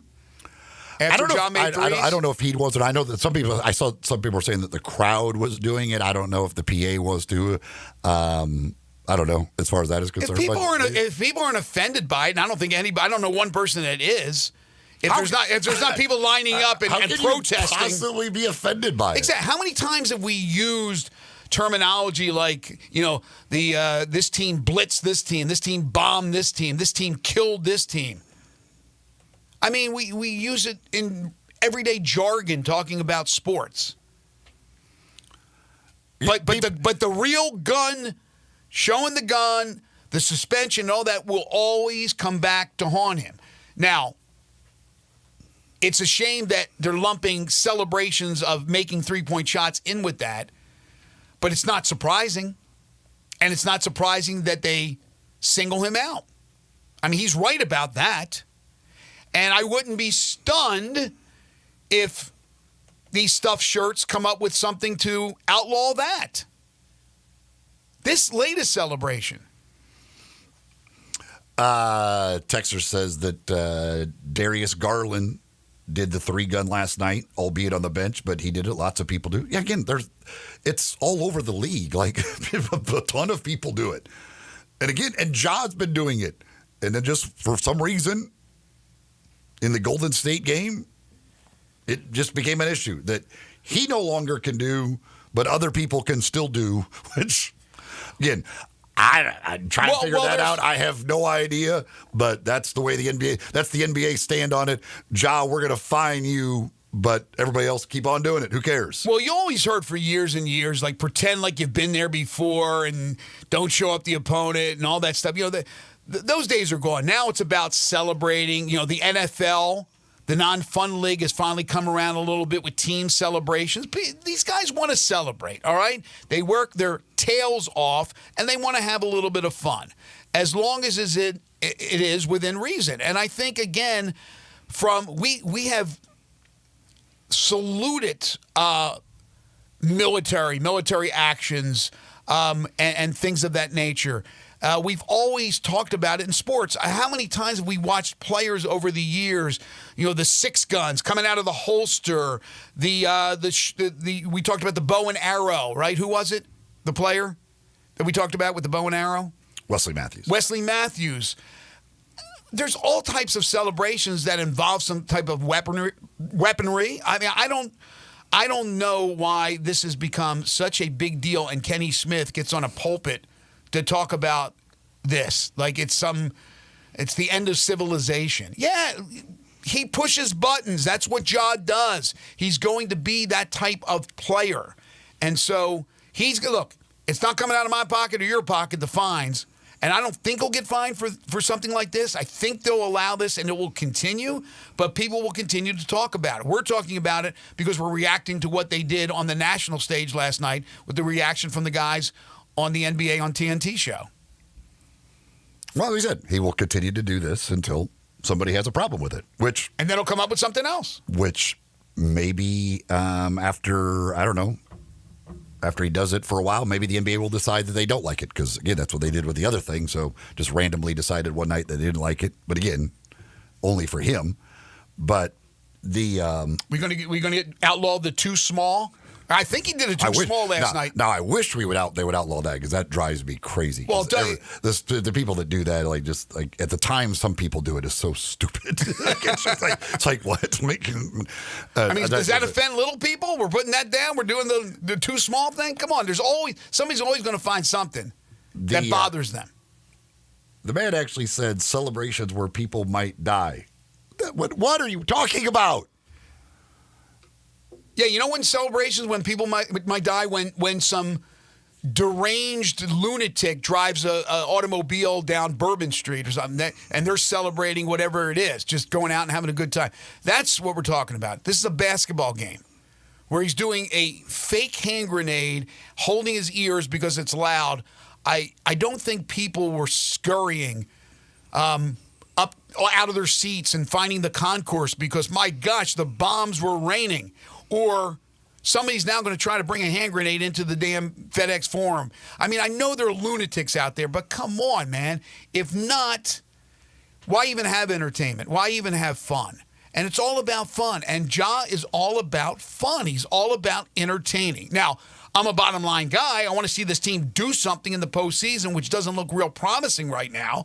And I'll lambaste them, as will others, I would believe. If they're being truthful when it's all said and done. But my gosh, I mean, that guy, to have him on your team, to have that connection that he has to fans around the country and around the world, I mean, you can't buy that, man. You can't pay for that. You have that opportunity only once in a while when you're a small market. And he is entertaining on the court, what he does, what he says. Yeah, did he go too far in his past? Absolutely he did. And he paid the price for it. David texts in, says, not sure if you two old heads. First of all, do not lump me and Greg together in the same grouping. Greg, if I'm an old head. If I'm an old head, then he's a really old head. So I take offense to just lumping us both together in one category. Yes, and I'm far from ancient, so I'll go old head. Not sure if you two old heads are aware, but TNT Music Guy was absolutely in his bag last night with the Memphis Rap when they went to commercial. I did not recognize, I will say that, I had no idea, but I did see some people on X that were mentioning some of the music that they were playing going into break and that it was Memphis stuff. So, yeah, I don't, but no. In that case, yes, I qualify as an old head who did in no way recognize any of the music. I noticed it and I recognized it. I didn't recognize per se the name of the titles of the songs, but I recognized some of that. And by the way, in a second life, in my next life, I plan to marry Glorilla. So just throw it out there. But to be fair, I don't really pay attention to the music they go to break in with anyways. I honestly wouldn't even tell you that we're going to break with music, probably. What is the Grizzlies' record this season in nationally televised games? Does anybody know? Do you know, Elijah? I just feel like they haven't done well. But I don't know that for a fact in the nationally televised games. I don't know what the record is, but I mean, generally the national televised games are against the better teams, and they haven't fared well against the better teams. So right. I don't know what the exact record is. I mean, they just beat Miami, and they just lost to Minnesota. That's right. They played well in Miami. We've got some other texts on the Grizzlies from last night that we'll be getting to. Okay. If you want to chime in, you can. 901-360-8255. 901-360-8255. 822-55. Sissy's Log Cabin listener line. We are and I will just say this to be clear, to be fair. I am against celebrations where people could actually die. I just stand on this that I don't believe anybody is in danger of dying with Ja's current celebrations. So I am supporting Ja's celebration. I am with Kenny in that I do stand against celebrations where people could die. However, I am going to guarantee that nobody's going to die from Ja's celebration. You know what celebration that we have every year that people can die and actually have died? 4th of July, fireworks. Right? But we embrace fireworks. We love fireworks. We love watching it. I've seen fireworks everywhere, even on the lawn of the White House, for goodness sake. So we embrace that. People are injured from fireworks all the time. We have no problem with fireworks. This is a fake grenade. He's not poking fun at the military. My brothers are Marines. It's not happening. It's just crazy that it's... Again, to him... In his explanation, he's not even throwing a grenade. So, well, he's throwing a grenade. Let's be honest with that. No, he is. But in his thing, he is not. What does he say he's throwing? He said what was it? He's throwing his words out there, then covering his ears because he doesn't want to hear anything that's coming back to him. Oh, the philosophical John Moran. Okay. We know that Easter is on the way. It is a week from this Sunday. This Sunday's Palm Sunday. Easter is blooming at Dinstall's. Dinstall's fine candies and chocolates. Hop on in to select from a beautiful array of baskets. Let them personalize your chocolate rabbits and eggs. You can even check out, this is crazy, a 75-pound solid chocolate rabbit. They got a bunch of them. What? 75-pound solid chocolate rabbits are there for your purchase at Dinstall's. Get your baskets all set, and then the Easter Bunny will pick them up, and they'll bring them to your homes for your children and your grandchildren. While you're there, pick up a box of those chocolate-covered strawberries, chocolate-covered grapes, chocolate-covered pineapples, all the fruits that they cover in that delicious milk chocolate and fondant from Dinstall's. It's out of this world. Have that ready for Easter brunch. For all the games coming up, you want to enjoy a nice little piece of Memphis, and that is Dinstall's. And you can have these candies and chocolate shipped anywhere around the country in time for Easter or in time for any time. Celebrations of graduation, birthday parties, whatever the case may be. Dinstall's fine candies and chocolates, they've been putting smiles on people's faces for 122 years. That's crazy. You're tuned in to Sports 56 Mornings with Greg and Eli on Real Sports Talk, Sports 56 and 98.5 FM. Broadcasting from the Family Leisure Studio, we are Sports 56 and 98.5 FM. Admit it. When you start thinking about tastes of Memphis, you think treats, sweets. You think Dinstall's. For 122 years now. What is that, 5 generations? When people wanted something to bring to a party that will just make everybody happy, they bring out Dinstall's. 122 years of cashew crunch, of heavenly hash, of turtlettes, of their award-winning fudge. That's worldwide. It's known that well. Then there's the milk chocolate. It all starts there. There's the double-dip peanuts. And then every fall, those famous chocolate-covered strawberries with that fondant. And they won't tell you what's in the fondant, but it makes it oh so special. And easy to get to. 5 locations. There's where they make the candies in Pleasant View. There's Germantown. There's Collierville. There's even one downtown. And in my neck of the woods in Laurelwood. You know what? 122 years made in Memphis and enjoyed by the whole world. Dinstall's. Hi, this is Troy Fiveash, owner of Fiveash Roofing. I have been told that my ads are all business and I should share some of my personality. Okay, I love tongue twisters, like the one about the terrific tasting toast by Taste Tester Toaster, or Big Black Bugs, Bleed Blue Blood, and of course Sally and her seashells. Or of course the ever-present I'm a mother pheasant plucker, I pluck mother pheasants. Okay, enough of that. If you want an honest, fair, reasonable roofing, siding, or gutter estimate, call Five Ash Roofing at 367-0050. That's exactly what you'll get. No empty promises, no high-pressure sales tactics, and no fast-talking salesman trying to convince you that today and only today is the best day for you to get a new roof. For the record, the best day to get a new roof is when you're ready for one. 5 Roofing, fair, honest, and ethical. 367-0050 or memphisroofer.com. 5 Roofing, it's what we do. We're here for you.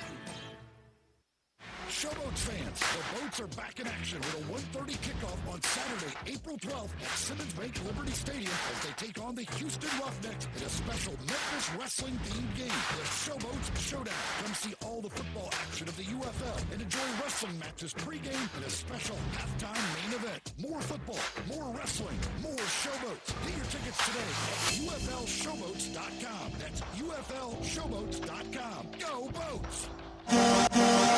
Since 1948, in the alley, the Rendezvous. I'm with John Burgess. John, what's going on in the Rendezvous? Well, there's some things about the Rendezvous I'm going to talk about. For example, we make it really easy to park. We have valet parking right at Monroe Street in our alley. We also want to make it easy for people to get to doors. You can now park in our alley right at our front door and put your flashers on. People also forget that we take reservations for 6 or more. And we have a wonderful party room upstairs that can accommodate people for rehearsal dinners, birthday parties, reunions, graduations. Our rooms seat between 25 and 275 people. And everything at the Rendezvous can be packed to go. But we also do catering. See our menu online, and we can even deliver for groups of 15 or more. So if you have any questions, always feel free to call us at the Rendezvous because we answer our phone ourselves. You'll never hear. Please listen carefully for our menu listing. Press 1 for reservations, press 2 for hours, press 3 for catering, or if you know your party's 9-digit extension number and the first 3 letters of the mother's maiden name, dial it now. Come see us at the Rendezvous. Since 1948, the Rendezvous.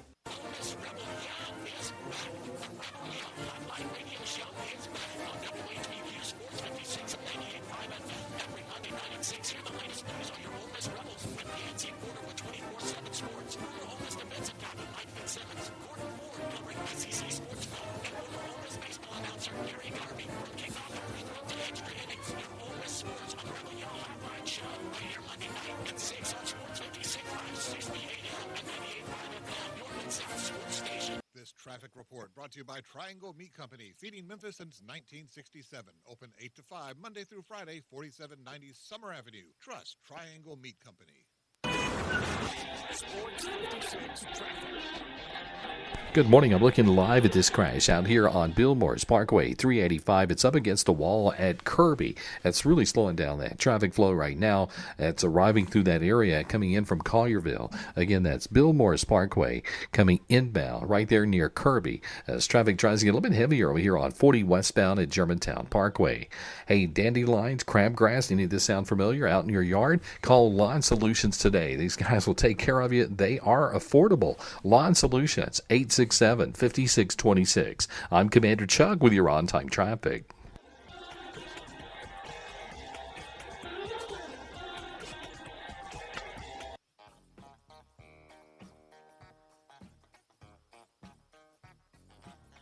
Now back to Sports 56 mornings on Sports 56 and 98.5 FM.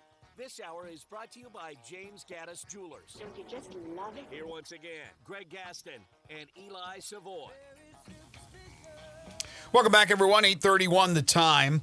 Got some text to read on the Grizzlies. Then we'll dive into the Masters. Got some college football news to get to, some portal news for basketball as well. By the way, just heard the promo for the Showboats game tomorrow. They'll be at home tomorrow afternoon, 1:30, against the Roughnecks. I do have a 4-pack of tickets that I will give to somebody if you want to go see some Showboats football tomorrow against Houston. Again, 1:30 tomorrow afternoon, Simmons Bank Liberty Stadium. Caller number two will get 4 tickets for the game. 360-8255, 360-8255. Call in, caller number 2. 4 tickets for tomorrow's game between the Showboats and the Roughnecks. 1:30 again, Simmons Bank Liberty Stadium for that one. Let's see here. Raider Corey texts in. Says, we help out too much on the defensive end.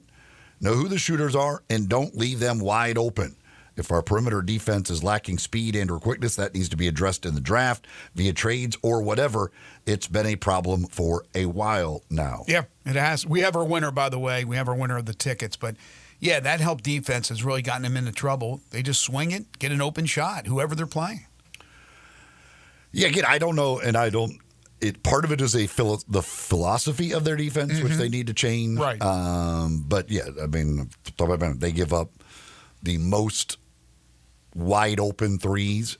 And that's by definition, by the NBA, by their stats. The Grizzlies give up more wide open threes than any team in the league.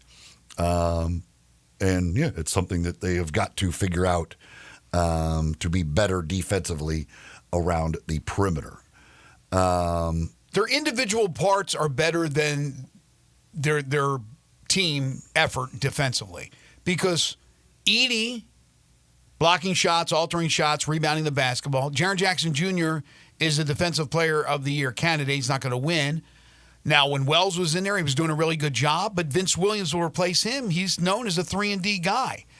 Ja's not a great defensive player. Dez is pretty good, and he's a really good rebounder.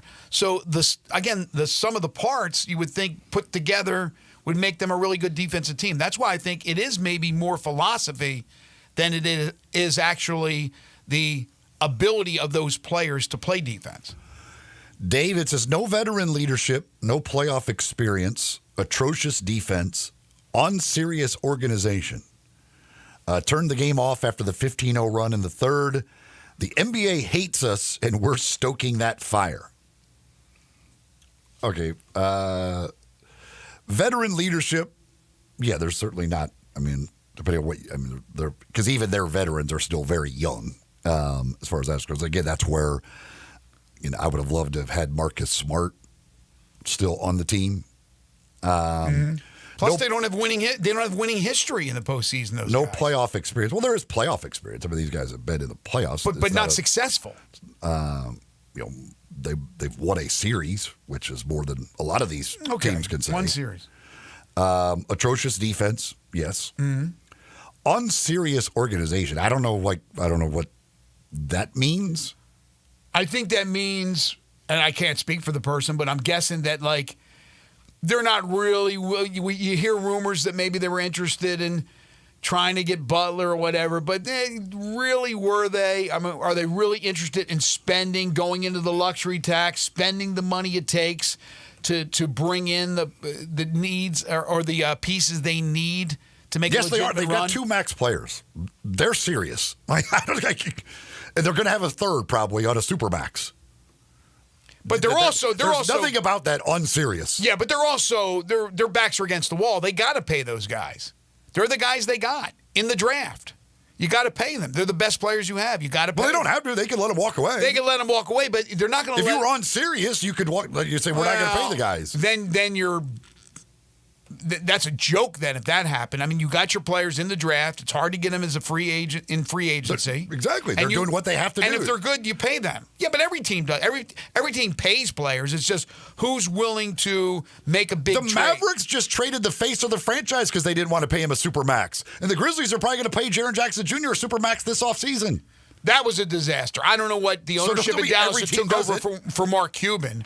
I mean, Mark Cuban wouldn't have done that if he was still the owner. But, no, I mean, I'm not saying I agree. I'm trying to maybe guess what that person's talking about.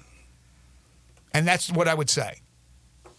And again, that might be it. I would say that's wrong. Okay. This is clearly they are serious.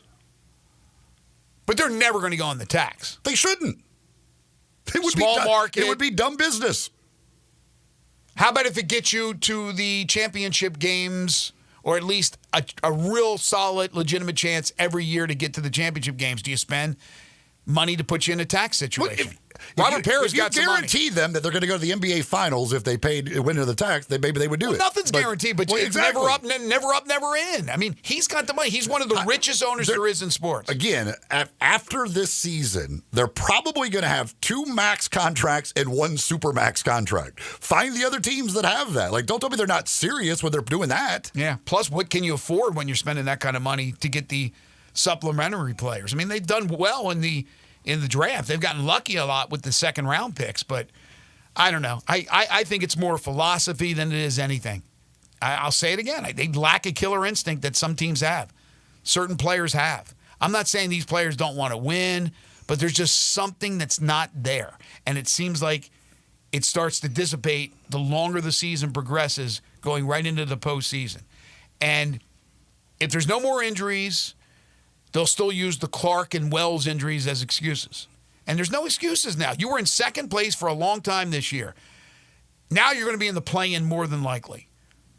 Find a way. Figure it out. Well, again, bringing up an injury, it doesn't have to be an excuse. It can just be a fact that they are without 2 rotation players. No, it could be a fact and it could be an excuse. At the same they time. have every time they've gone into the postseason, they have had rotation players who have missed games. It's a fact. It's just bottom line. It's unlucky. Whatever. That's not saying that's an excuse. That's just a fact that has been what their situation has been in the postseason. All right. And will be again this year. Any more texts? No, but that is it. Okay. So I'm going to try to delicately shift gears here and go from the Grizzlies to a dude peeing while playing the Masters.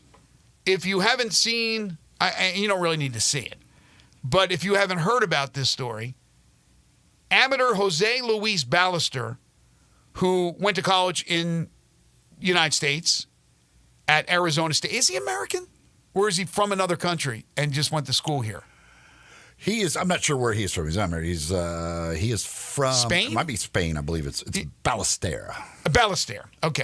I think it's Spain, but I'm not positive. Okay. So Jose Luis Ballester went to Arizona State, amateur, and he's one of 5 amateurs in the field.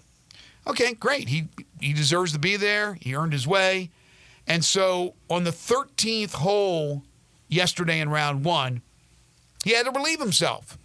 And so he relieved himself into a tributary that rolls right into Rays Creek.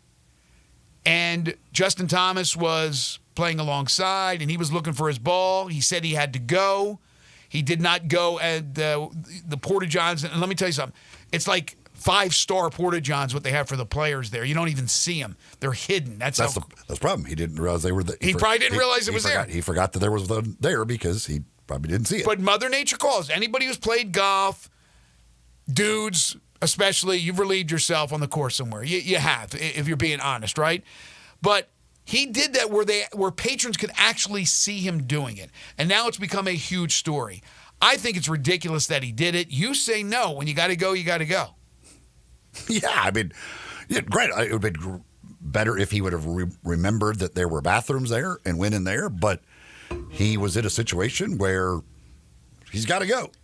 And finish the hole and go to the next one. He thought it was when Justin Rose beyond Thomas, right? Or Justin Thomas, hit the shot over 12. So everybody's back there. Look, right. That's away from patrons anyway. It is very much away, but they're over there looking for his ball. Right. He sneaks off over there somewhere by 13 and went to the bathroom.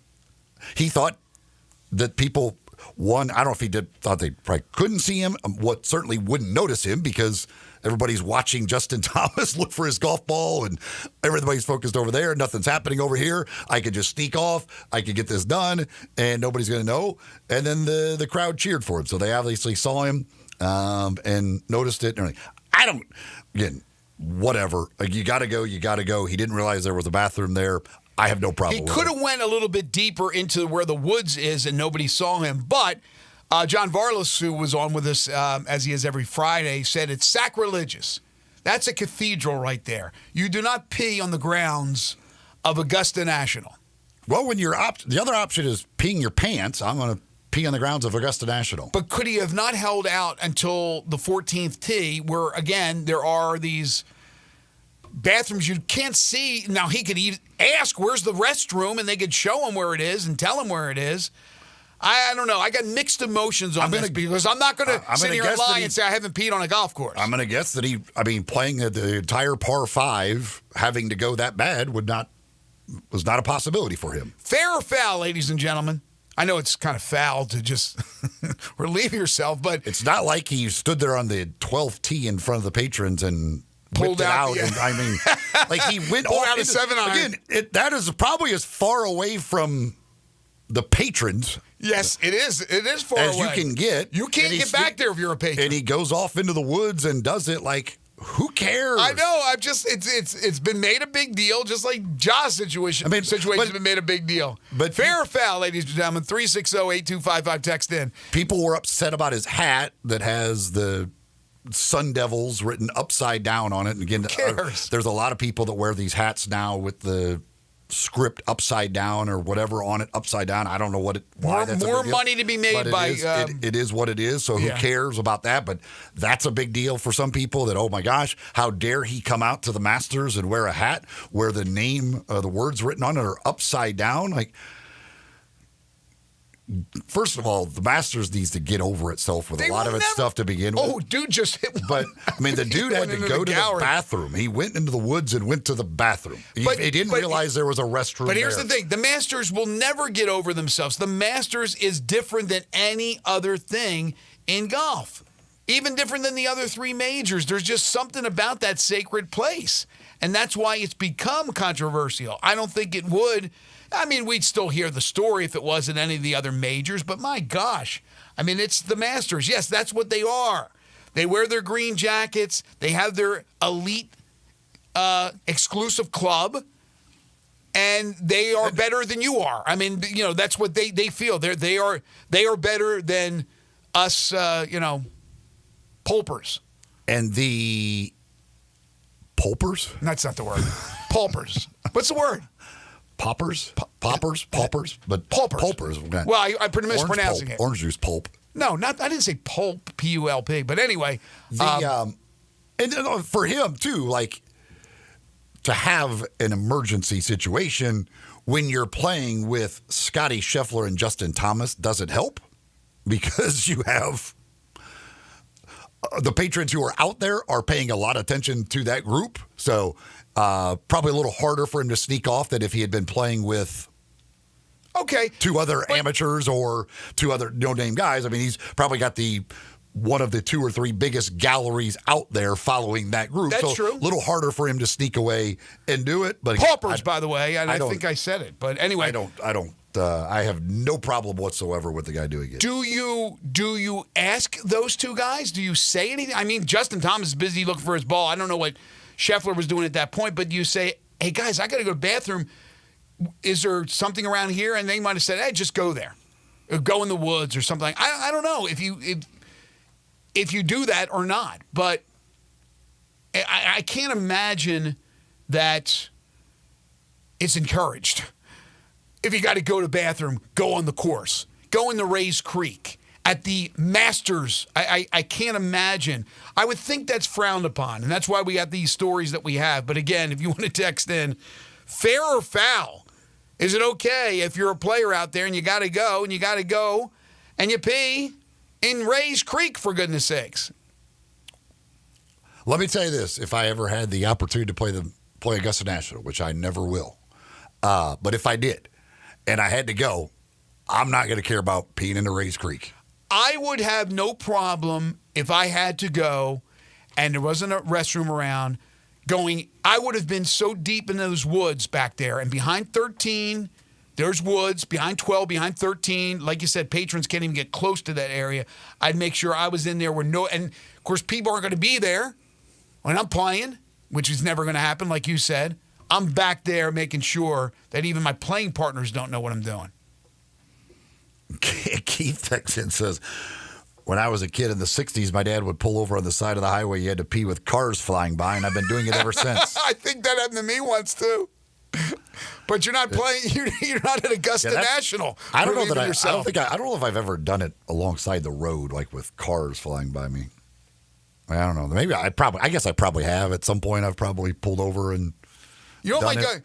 But I generally growing up, when I was a kid, like we lived in the middle of nowhere, so it was easy. If you needed to pull over the side of the road, you pull over. There wasn't a person or a car within miles. So, but yeah, I don't know if I've ever done it on an interstate where I've had to go so bad and I couldn't get to an exit that I've just pulled over on the side of the road and had to do it there. I recall. I think that happened doing once, that, but once to me. I'm sure I probably have done that at some point. We need to take a break. You're tuned in to Sports 56 Mornings with Greg and Eli on Real Sports Talk, Sports 56, 98.5 FM. Broadcasting from the Family Business Studio, we are Sports 56 and 98.5 FM.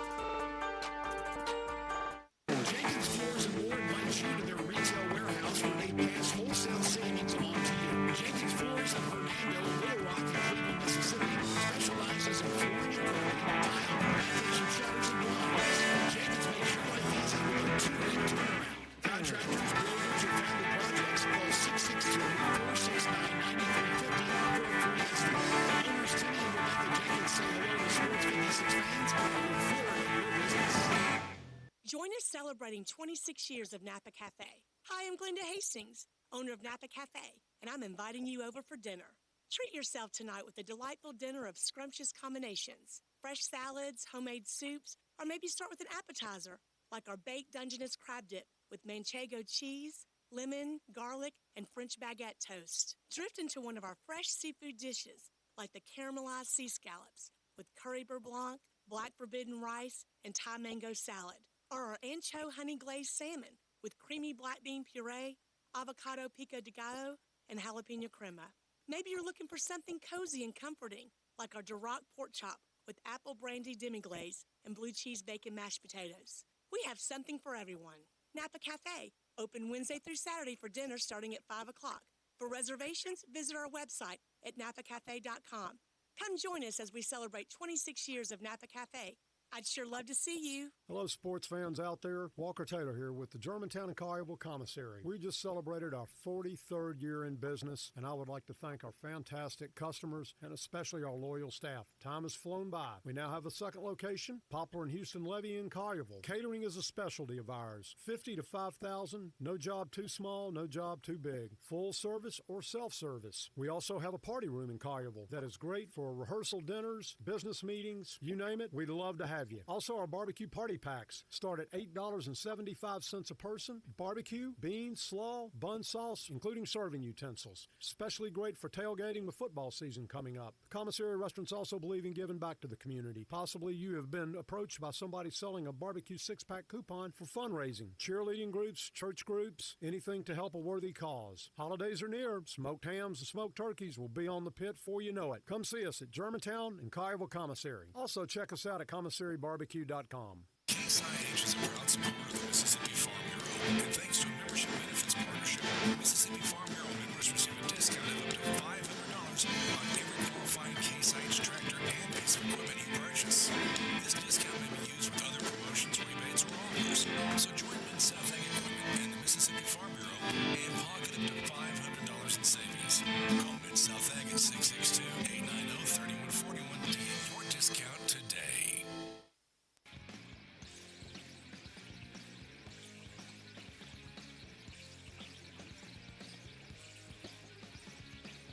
Now, back to Sports 56 mornings on Sports 56 and 98.5 FM.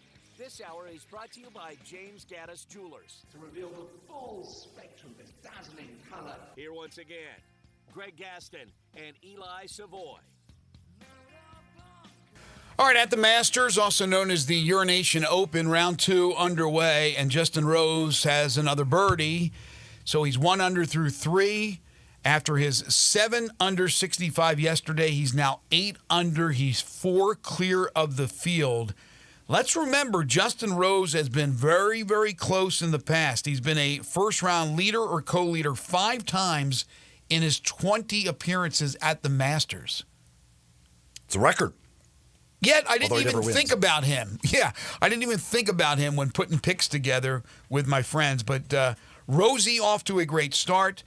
Corey Connors and Scotty Scheffler shot 4 under yesterday, as did Ludwig Oberg. And I love Oberg, but he was coming off a couple of missed cuts. I didn't think he'd be ready to go, but it looks like he's tuned in. Scotty's trying to win for the 3rd time in 4 years? Just crazy stuff. And he went bogey-free for his 68. Terrell Hatton, Bryson DeChambeau, both from Live. They each shot 3 under.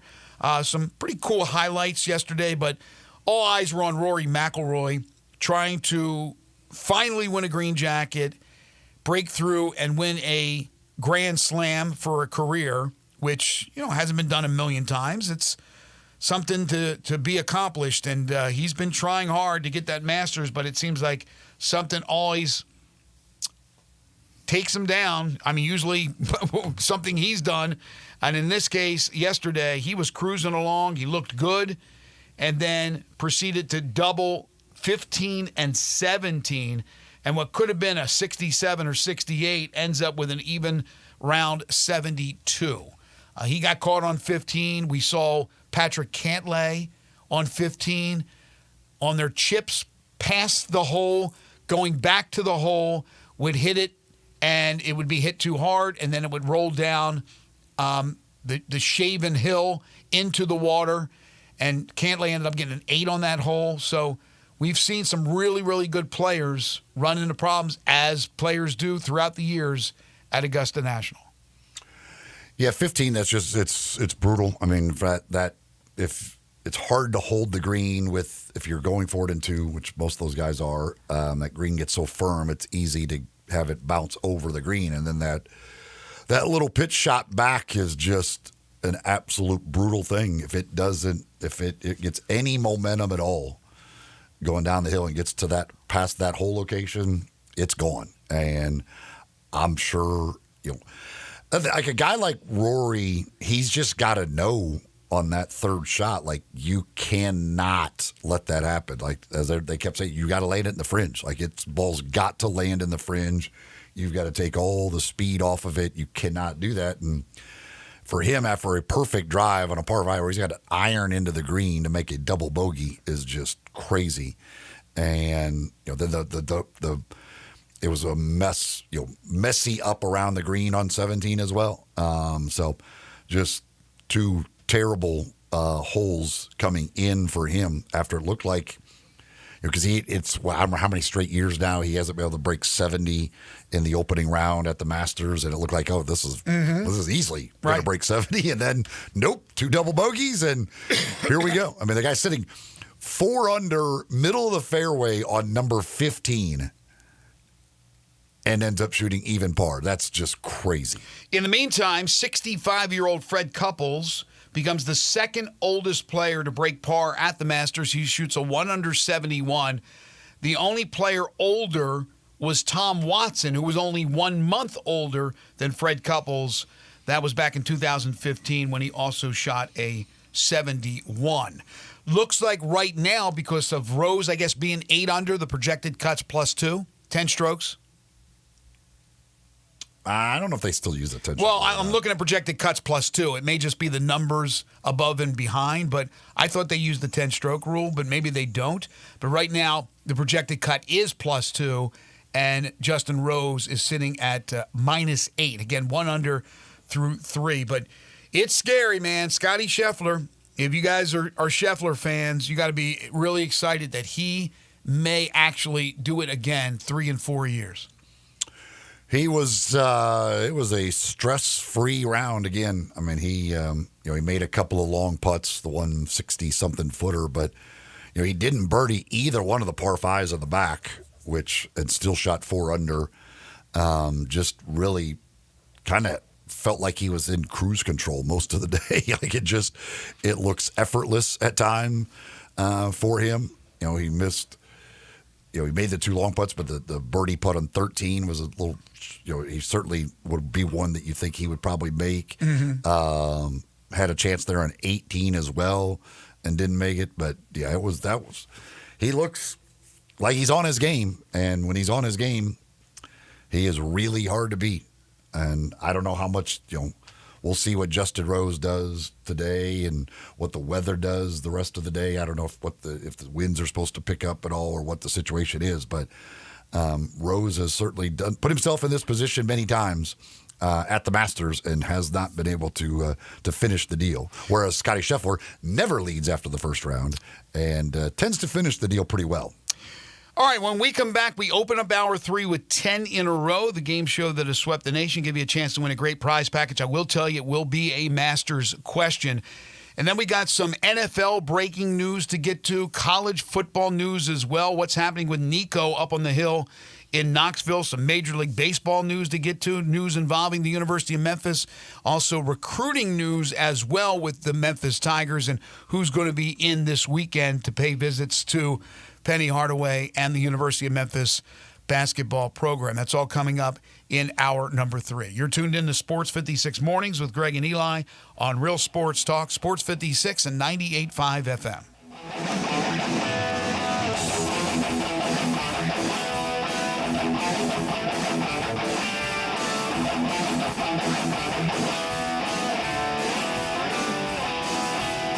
Welcome to Fat Larry's in Bartlett. Come in today for award-winning barbecue and so much more. Catfish, steak burgers, chicken, certified prime Angus beef steaks, along with all the sides, homemade rolls, delicious desserts, beer, and service that is out of this world. Fat Larry's cooks everything made to order just for you.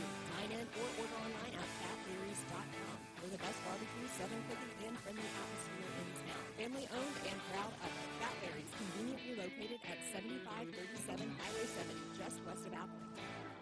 Sometimes you just need to leave fast, like the fun that comes from a quick and nimble 2024 Honda CB500F. This amazing style streetlights with a narrow 471cc twin, along with a sleek TFT's blade, dual disc front brakes, and standard ABS. All ready for the price. Find fun all-weather Lexus 2024 Honda CB500F. Available at December 5656 Golden Road, Olive Branch. Moving is stressful, but Black Tie Moving can take the worry out of the process. Whether you're moving across town or across country, moving your home or your office, or personal moving concierge from Black Tie Moving will work with you to design a moving that perfectly fits your budget and needs. And they're available 24/7 to answer any questions you have. Give Black Tie Moving a call at 901-316-6196 or go to blacktiemoving.com/Memphis to get your personal, no obligation quote from the moving experts at Black Tie Moving.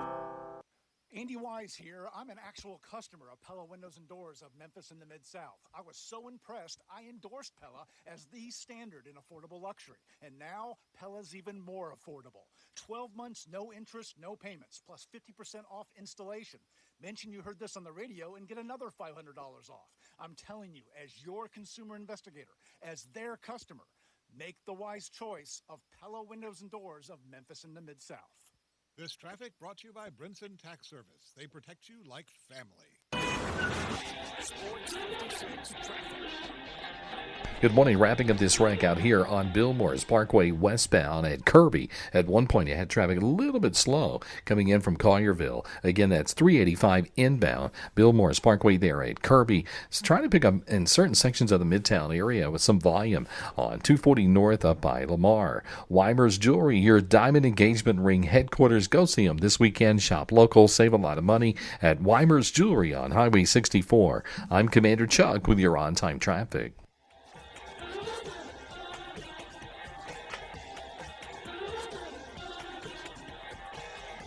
Sports 56, WHBQ Memphis, and W253DF Memphis, with Dave Wolo, weekday mornings from 10 to 11. Now back to Sports 56 mornings on Sports 56 and 98.5 this hour brought to you by Here once again are Greg Gaston and Eli Savoy.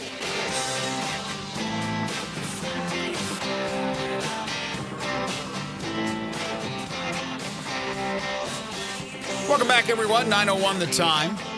Final hour for us today and this week here on Sports 56 Mornings, getting you set for the sports weekend. It's the Friday, April 11th, 2025 edition. Greg Gaston, Eli Savoy, and Elijah Seegers with you. We're broadcasting from the Family Leisure Studios. Family Leisure, where family and fun come together. They're booking pool installations for 2025. Buy now. Get on the list for your pool installation. 2120 Whitten Road.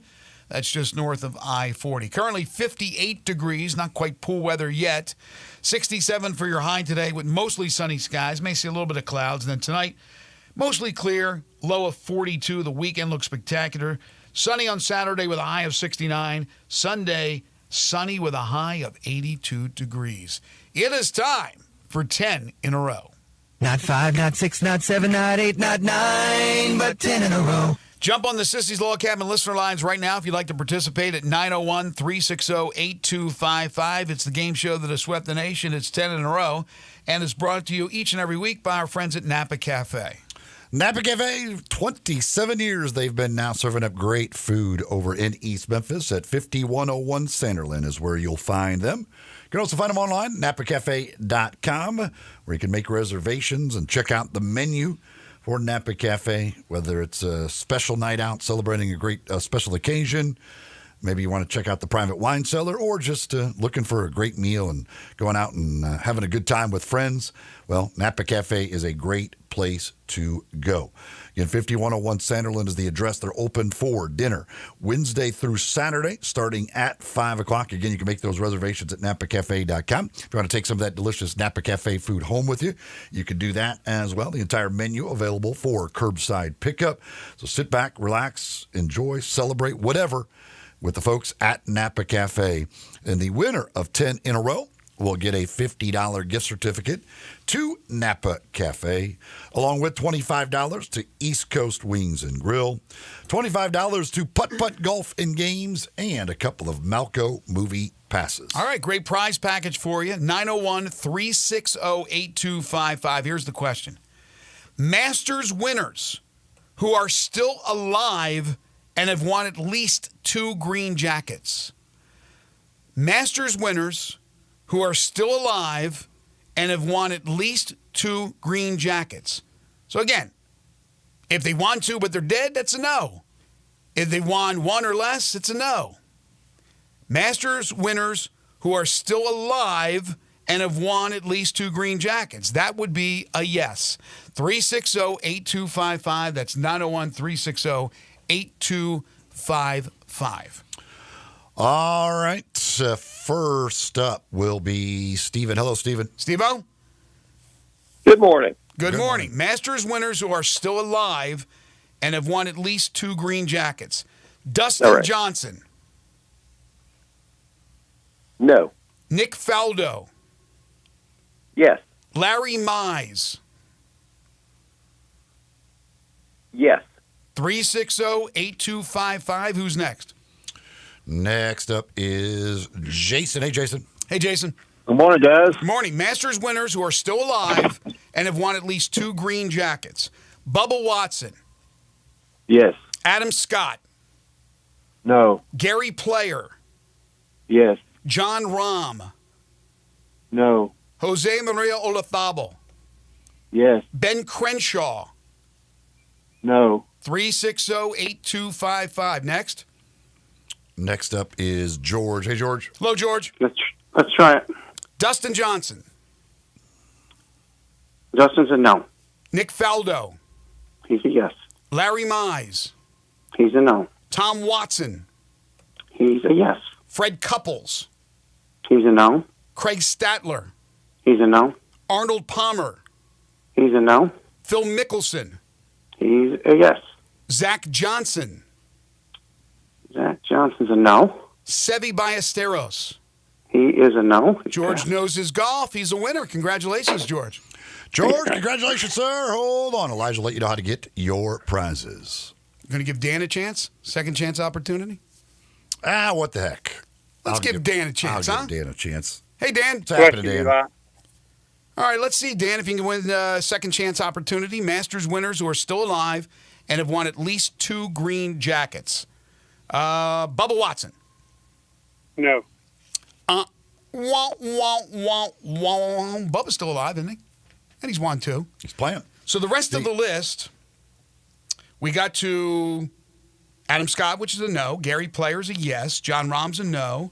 We got to Jose Maria Olazabal's a yes. Somebody missed on Ben Crenshaw. He's a yes. He's won 2. The next 4, I'll ask you, Eli. Vijay Singh. No. Jack Nicklaus. Yes. Sergio Garcia. No. Scotty Scheffler. Yes. Pretty easy question today. There you go. You know, it's funny because you, with Dustin Johnson's name in there, it is amazing to me how, like, Dustin Johnson is not even really a part of the golf consciousness right now. Nobody cares about Dustin Johnson. A few years ago, Dustin Johnson was a big deal. But since he's gone to live, like, he doesn't even, these majors, he's a non-factor. Like, he just doesn't even seem to register with people anymore. No, you're absolutely right, and I've noticed that as well over the last couple of years. He's just not relevant, but it seemed like I don't know that they showed one shot of I don't remember seeing one shot of Dustin Johnson yesterday. I don't think I saw it either. Okay, so here's the thing.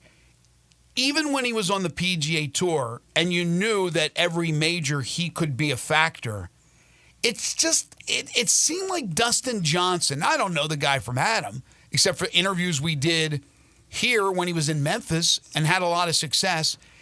I don't think he had that drive. Like, he cared about his legacy and how many majors he won.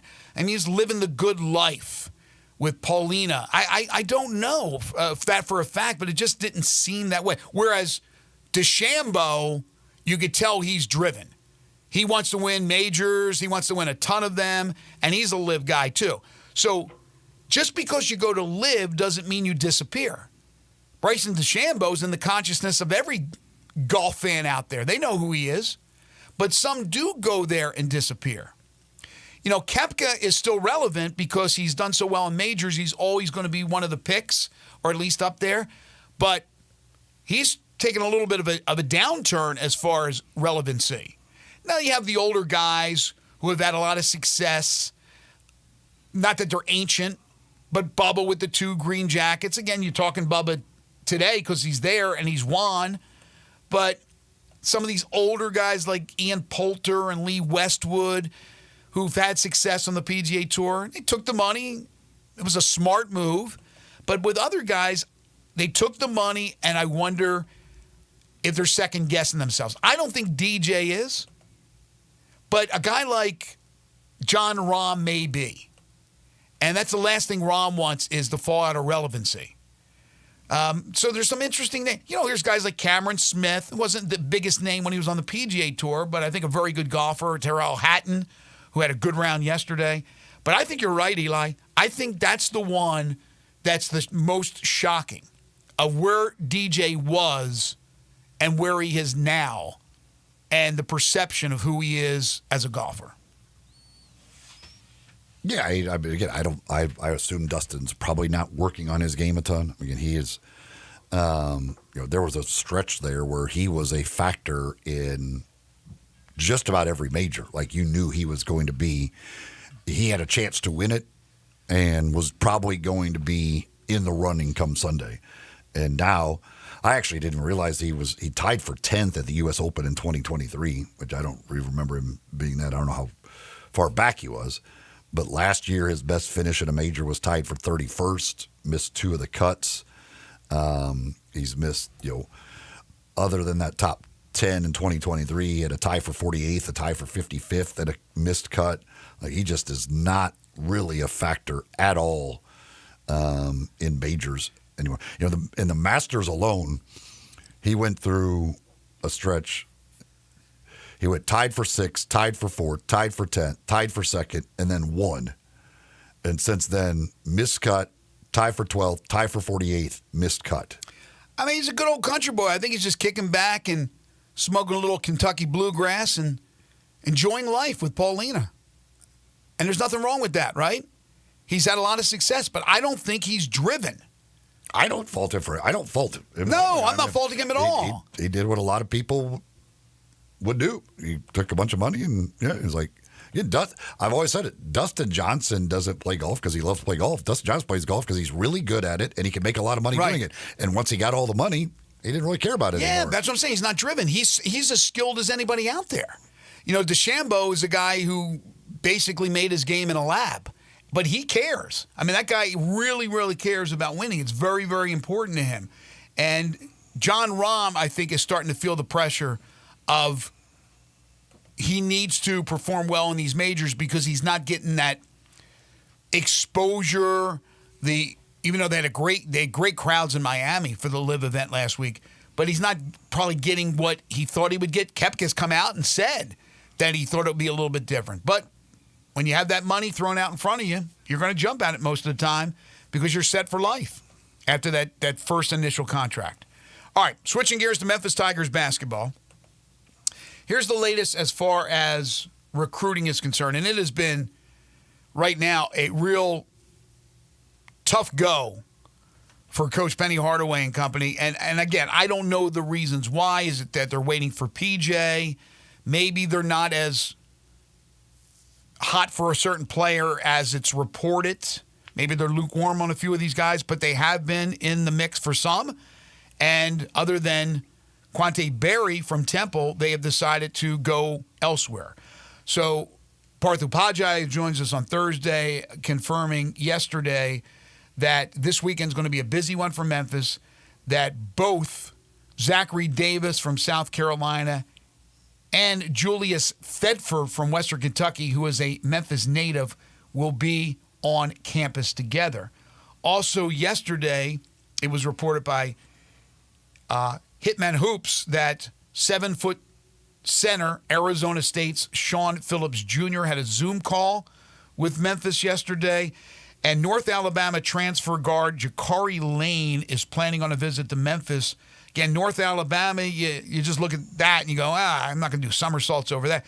The kid averaged 17.3 points and 4 assists, shot 41% from 3. So whether you're playing at the smallest D1 school or you're playing at a D2 or you're playing at a big-time program in D1, if you could shoot, you could shoot. So that's a guy they're looking at as well, the latest as far as recruiting and some other things certainly that are happening. But it's all while they await P.J. Haggerty's decision. In the meantime, oh, by the way, Dane Danger was at the game last night, the Grizzlies game against the Timberwolves. That doesn't mean anything. We know that he's trying to stay for another year, but needs a waiver from the NCAA. And if the track record of Memphis in the NCAA is taken into consideration, my guess would be that they will be denied.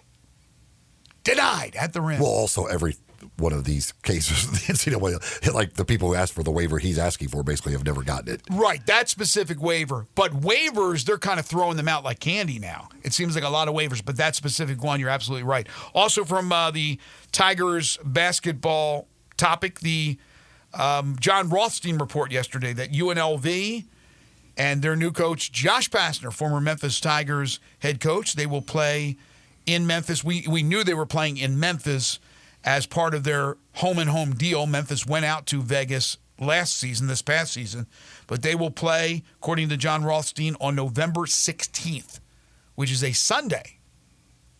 More Sunday games. More Sunday, non-conference Sunday games. A non-conference Sunday game.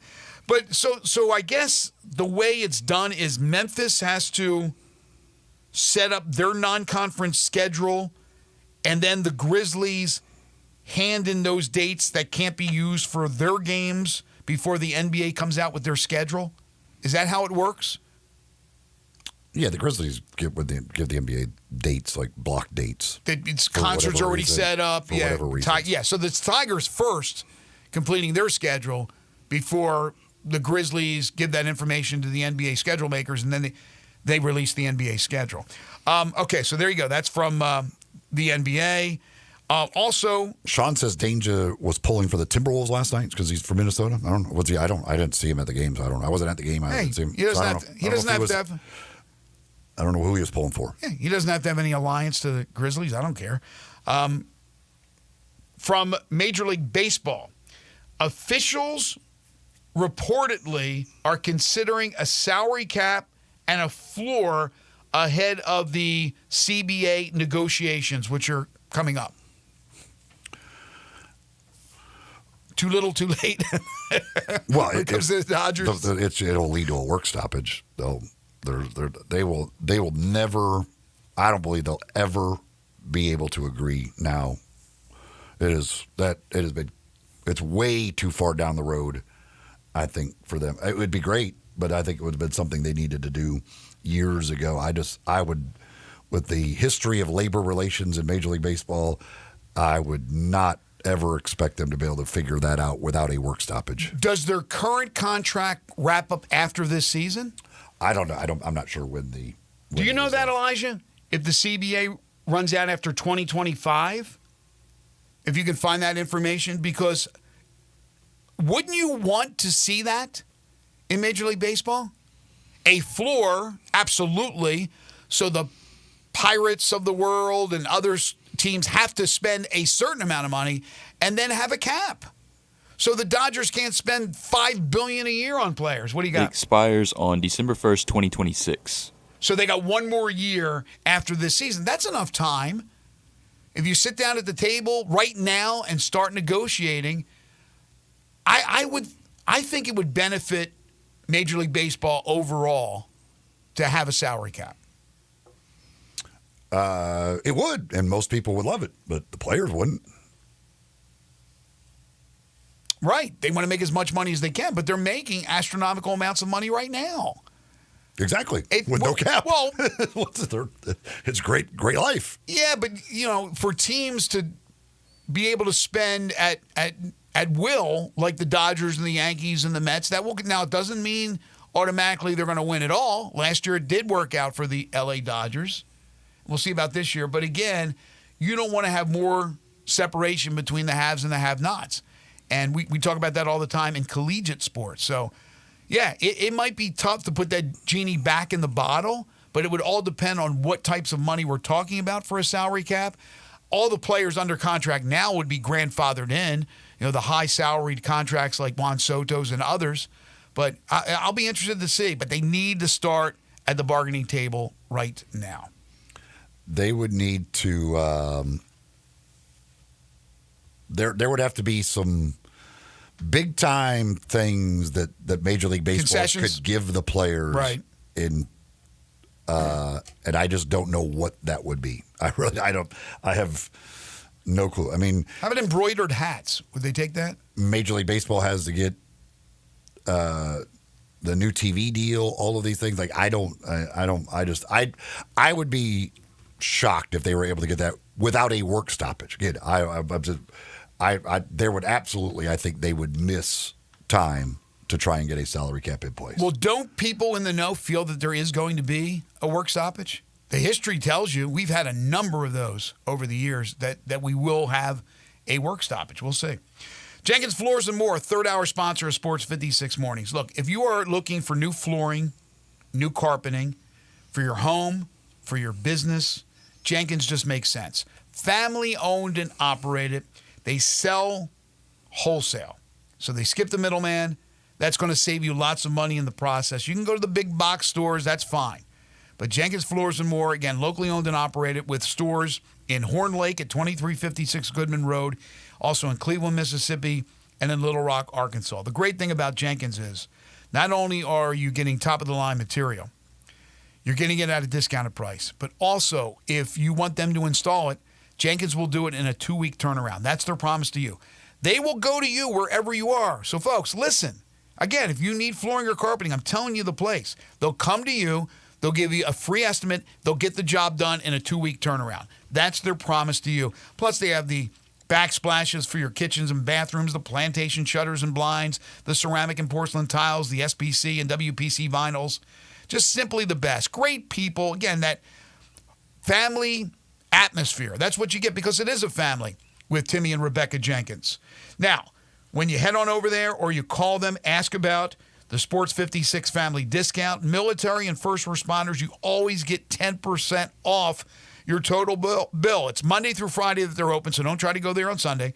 Monday through Saturday, rather. So go visit them this weekend. Today, tomorrow, Jenkins Floors and More, 2356 Goodman Road in Horn Lake, or call them at 662-469-9350. When you do, tell them you heard it here on Sports 56 Mornings. It's Jenkins Floors and More. They are the third-hour sponsor of Sports 56 Mornings. You're tuned in to Sports 56 Mornings with Greg and Eli on Real Sports Talk, Sports 56, 98.5 FM. Be sure to follow us at Sports 56 WHBQ on Twitter, Facebook, Instagram, and YouTube to watch live video of our shows. Stay up to date with station events and have chances to win prizes. Don't miss out on anything that's going on. Follow us at Sports 56 WHBQ. Hello. Hey, little sis. Did you get your W-2 yet? Yes, I did. Well, last year when I told you to file early to get your refund quick? Yes, I remember. Well, go ahead and call now, and you can get your refund fast. Thanks. That's why I love you. Always looking out for your little sis. To get your taxes filed quick and get your refund fast, go to Brenton Tax Service, located in Midtown Memphis on Madison Avenue. We may not be related to you, but at Brenton Tax Service, we protect you like family. I'm Gary York. I'm the service director of Lexus in Memphis. Our service department wants to be more than just a place where you get your oil changed. We do glass repair, windshield replacement, recalibration of your camera and sonar systems, even wheel repair, tire replacement, replacement, all the things you would expect from a luxury automotive dealer. Please check out our website. You can schedule your appointment, check out our specials, hours of operation, or if you'd like to do it in person, please reach out to one of our associates at 901-271-5199. It is too. I am not disagreeing with you. I'm just saying that April is just one of the great months to sit outside at Central Barbecue. I didn't say there weren't other great months to sit outside at Central Barbecue locations. And there are a lot of them, and they all have outdoor seating. I don't think you had to interrupt me for that. What I'm saying is April is particularly great because it's the first month where we can sit outside in Memphis. And South Haven? Stop interrupting me. I was going to say South Haven. No, you weren't. You always forget about South Haven. I resent that. Hey, I produce these. You want me to back the tape up? No. It's still the best month to sit outside at Central Barbecue.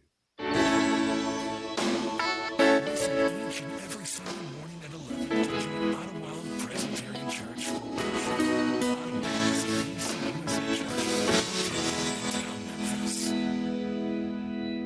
This traffic report brought to you by Triangle Meat Company, feeding Memphis since 1967. Open 8 to 5, Monday through Friday, 4790 Summer Avenue. Trust Triangle Meat Company. Sports 56 traffic. Good morning. People are still staring at this wreck as they drive by on Bill Morris Parkway coming inbound. That's westbound Bill Morris right at Kirby. Again, it's been a little bit slow trying to get out of Collierville the last few minutes as they work this accident. Still a little bit busy, but moving down I-40 westbound as you come past Germantown Parkway all the way down to Sycamore View Road. Hey, dandelions, crabgrass, all this sound familiar in your yard? Lawn Solutions can get it out of there and make your yard look beautiful and green. Call Lawn Solutions today, 867-5626. I'm Commander Chuck with your on-time traffic.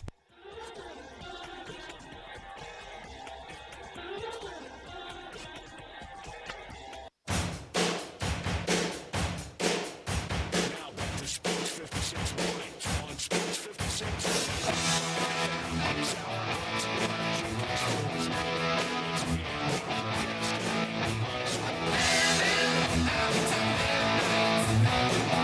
Big baseball series in college this weekend, starting today actually with the Tennessee Vols facing the Ole Miss Rebels in Oxford, Swayze Field.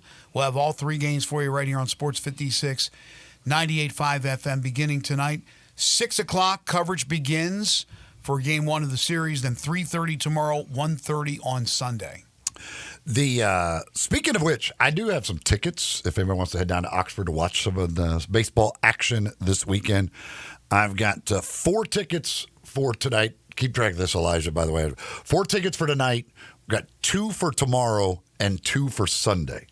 So first caller for whatever day you want, you can have those. 4 tickets for tonight, 2 for tomorrow, 2 for Sunday for that Ole Miss Tennessee baseball series. 360-8255, 360-8255 if you'd like to go down there and check out some of that baseball action. Actually, I take that back. Correction. I do not have the 2 for Sunday. I forgot. Those were already given away.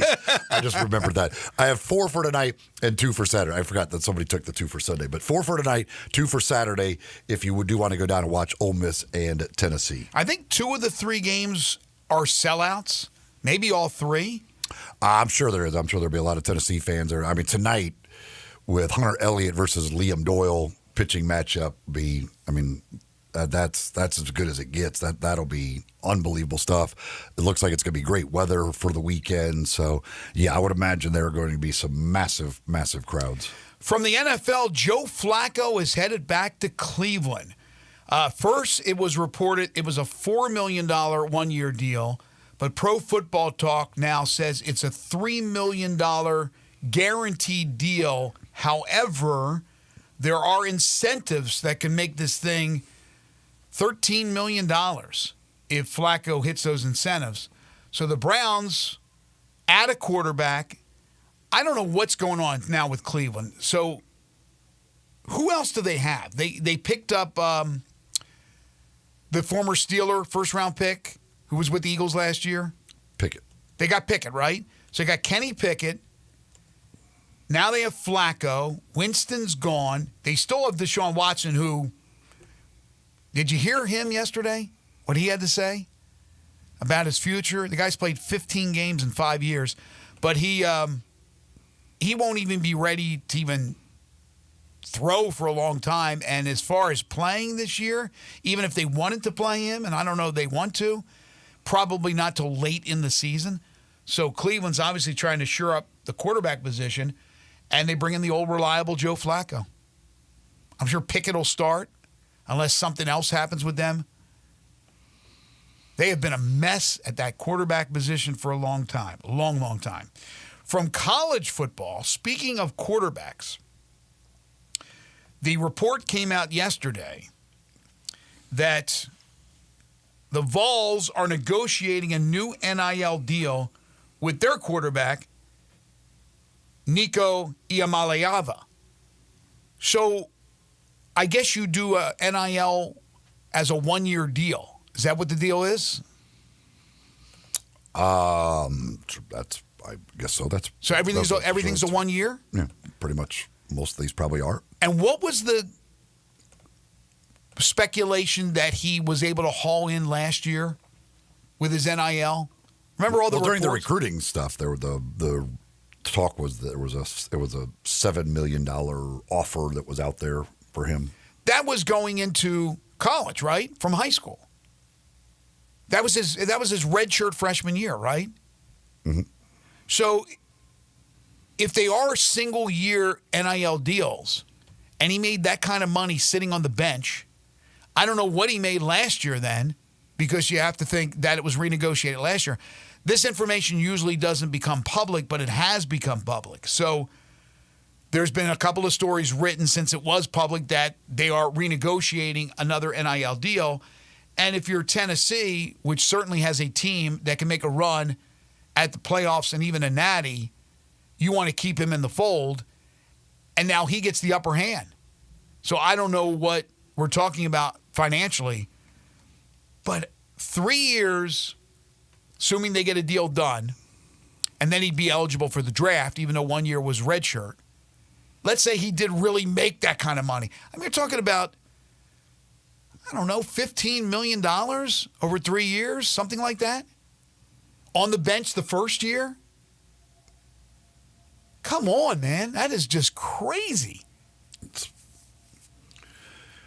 It's a good world out there for big-time college athletes now. What do we hear that Carson Beck got from Miami? It didn't work out to what he had hoped it would at Georgia. It was a disappointing year for Georgia standards. Beck, going into last year, was looked at as, wasn't he looked at as a top 10 quarterback? I mean, a top 10 pick in the draft, maybe the top quarterback. And he comes back, transfer portal, goes to Miami, and what are we talking about? Wasn't it like $4 million? 3 or 4 million, I can't remember. The guy's driving around a Lamborghini, for goodness sakes. It is a ongoing problem. Not for the players. And again, I'm all for the players. Whatever they can make, that's fine. But the revenue sharing, which is coming up, and of course next week will be huge when the judge makes the decision, the ultimate decision, which I believe would probably be Monday or early next week. I can't imagine it's over the weekend, but maybe. Well, it may not be. I mean, it may not be there next week. Well, she said, "Give me a week." They have to get the thing figured out. But I thought she said they have to do it in a week. They don't have to do it in a week. They've got to get it figured out. Okay, so she did not give them a time? Is that what you're saying? She didn't give them a But if they can't get deadline? it figured out, that's not going to, Well, no, if they can't get it figured out, but I can't imagine this whole thing implodes in their hands over, what were we talking about? The roster limits. The roster limits, yes. That's a tough topic. That's a tough one, but I understand. But they got to come to some sort of conclusion. I would imagine that they will here sooner than later, because everybody's gearing up for that to be implemented for this upcoming season. And how it affects schools, well, it'll affect them all differently. It's no universal thing. Yes, they're going to put a limit, how much that you can spend. And remember, it's going to be ultimately the schools paying the players, getting away from the collectives, and all things going through the school. Then you have the people arguing for whether or not these players should become employees. That's a whole other topic. But there's going to be a lot of issues within certain schools who won't be able to spend that type of money in revenue sharing. We'll have to eliminate positions. We'll have to eliminate sports. So we'll see what's coming down the road. But when you have big-time money like Tennessee, you can sit there and renegotiate with what, in essence, is a restricted free agent. That's what he is. He's not an unrestricted free agent unless he jumped in the portal, which he did not. So he's restricted. He's your guy. It's just now figuring out the price.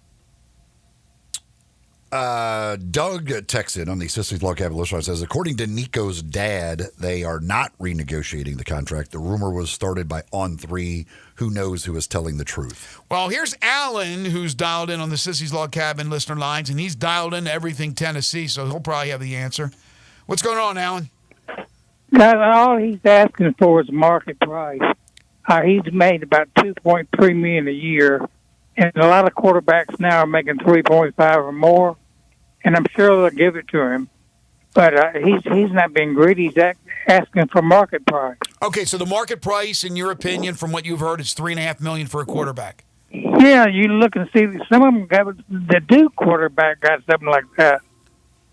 Yeah, there's if he's just being smart. So the whole freshman thing was BS with the $7 million and all that crazy amounts of money? No, it was over 4 years. $7 million total for the 4 years was the original offer. So he's holding them over the fire then, renegotiating a deal that was already made. Well, here's what's happened. He's the fourth one to do it this year. We had 3 other players that were going to leave if they didn't get more money. Yeah, because they can. Interesting. It's a simple process. Thank you, Alan. Appreciate Somebody it. else will pay him.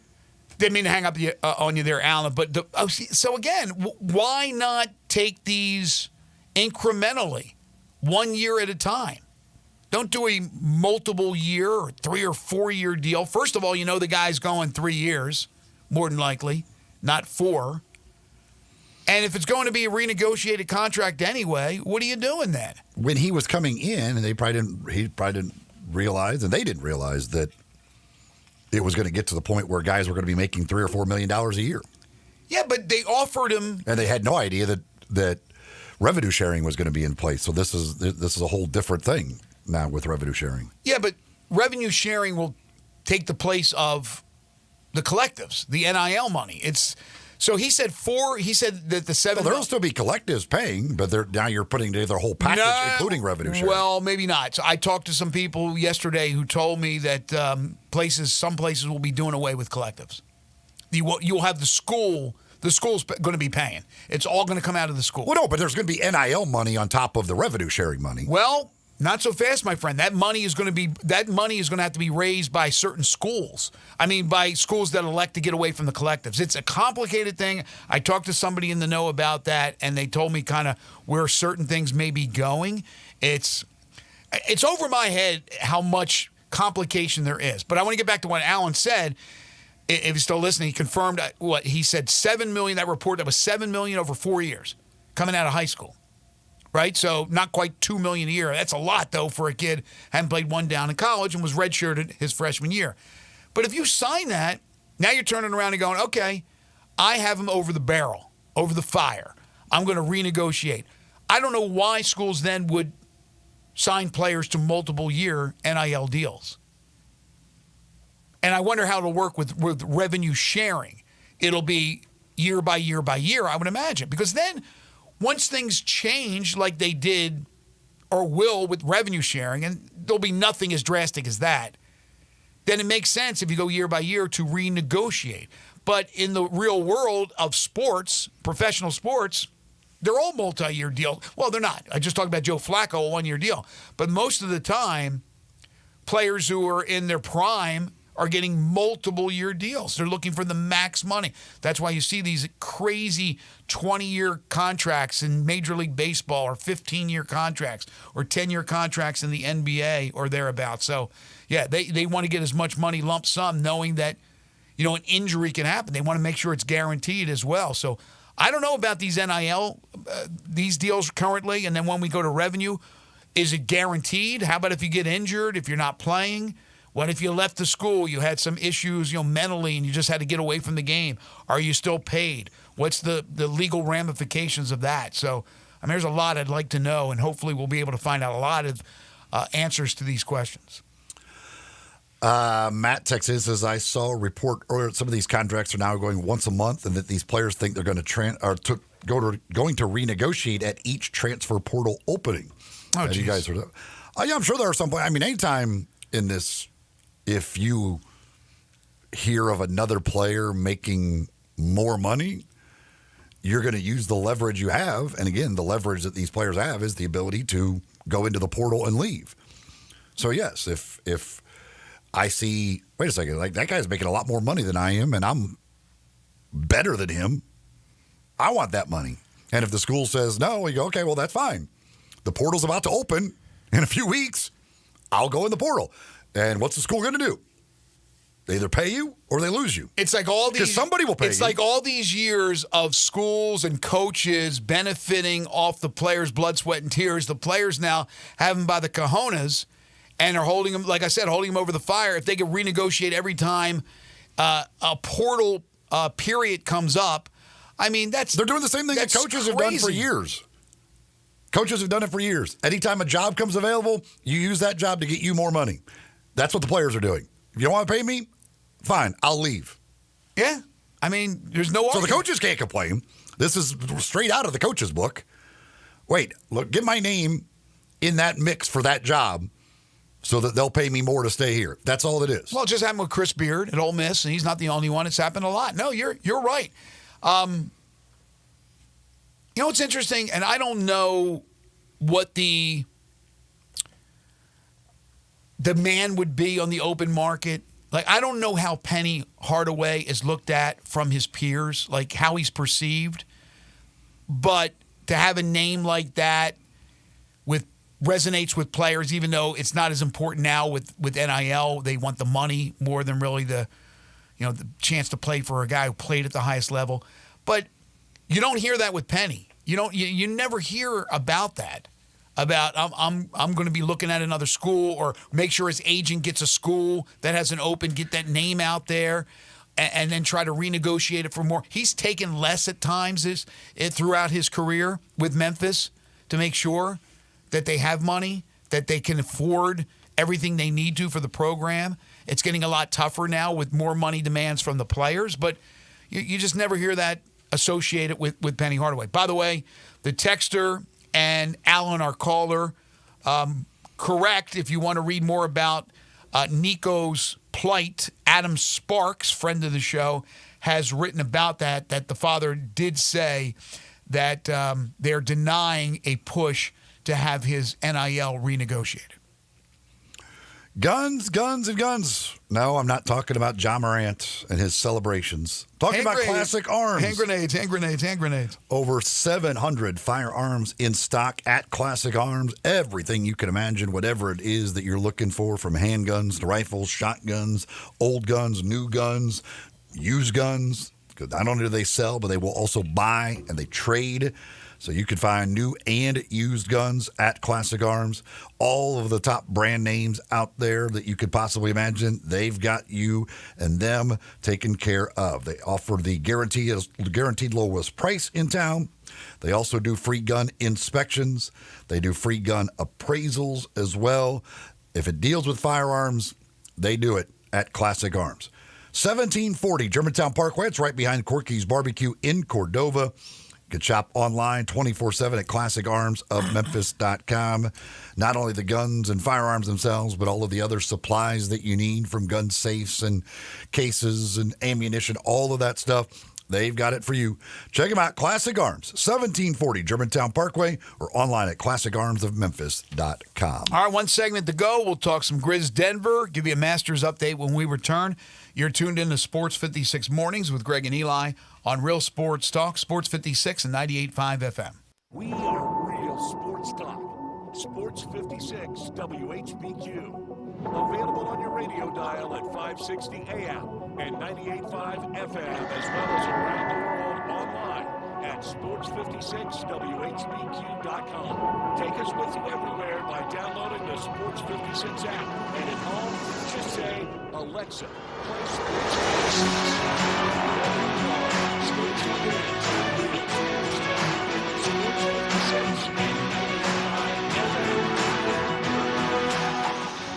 Owning your own home is wonderful, and buying your own home can be wonderfully easy. If your agent is Margie O'Neill of Remax Expert, Margie has over 20 years of experience in helping folks just like you find their new home. Buyer's market, seller's market, up and down markets, Margie has sold them all with a dedication that makes it easy for you to buy your new home. Margie O'Neill at Remax.net. That's MARGIE.ONEAL at Remax.net. Or call 901-685-6000 for your new home. Margie O'Neill makes it easy. Join us celebrating 26 years of Napa Cafe. Hi, I'm Glenda Hastings, owner of Napa Cafe, and I'm inviting you over for dinner. Treat yourself tonight with a delightful dinner of scrumptious combinations, fresh salads, homemade soups, or maybe start with an appetizer like our baked Dungeness crab dip with manchego cheese, lemon, garlic, and French baguette toast. Drift into one of our fresh seafood dishes like the caramelized sea scallops with curry beurre blanc, black forbidden rice, and Thai mango salad. Or our ancho honey glazed salmon with creamy black bean puree, avocado pico de gallo, and jalapeno crema. Maybe you're looking for something cozy and comforting, like our Duroc pork chop with apple brandy demi-glaze and blue cheese bacon mashed potatoes. We have something for everyone. Napa Cafe, open Wednesday through Saturday for dinner starting at 5 o'clock. For reservations, visit our website at napacafe.com. Come join us as we celebrate 26 years of Napa Cafe. I'd sure love to see you. Spring is here, and it's the perfect time to give your home a little love with Choate's $93 spring deals. Got a slow or smelly drain? We'll clear it for just $93, or it's free if we can't. Also, your home's electrical system is working 24/7 behind the walls, and an inspection from Choate's can help catch hidden dangers before they become big problems. We're talking about outdated or overloaded panels, loose wiring that can spark fires, improper grounding or GFCI protection, breaker issues, flickering lights, and more. Our licensed electricians will perform a full home safety check, identify risks, and give you a plan to keep your family safe and your power running strong. All for just $93. Call 347-8086 or visit ChoatesHVAC.com to book your appointment today. Choates Air Conditioning, Heating, Plumbing, and Electrical. Let our family serve your family.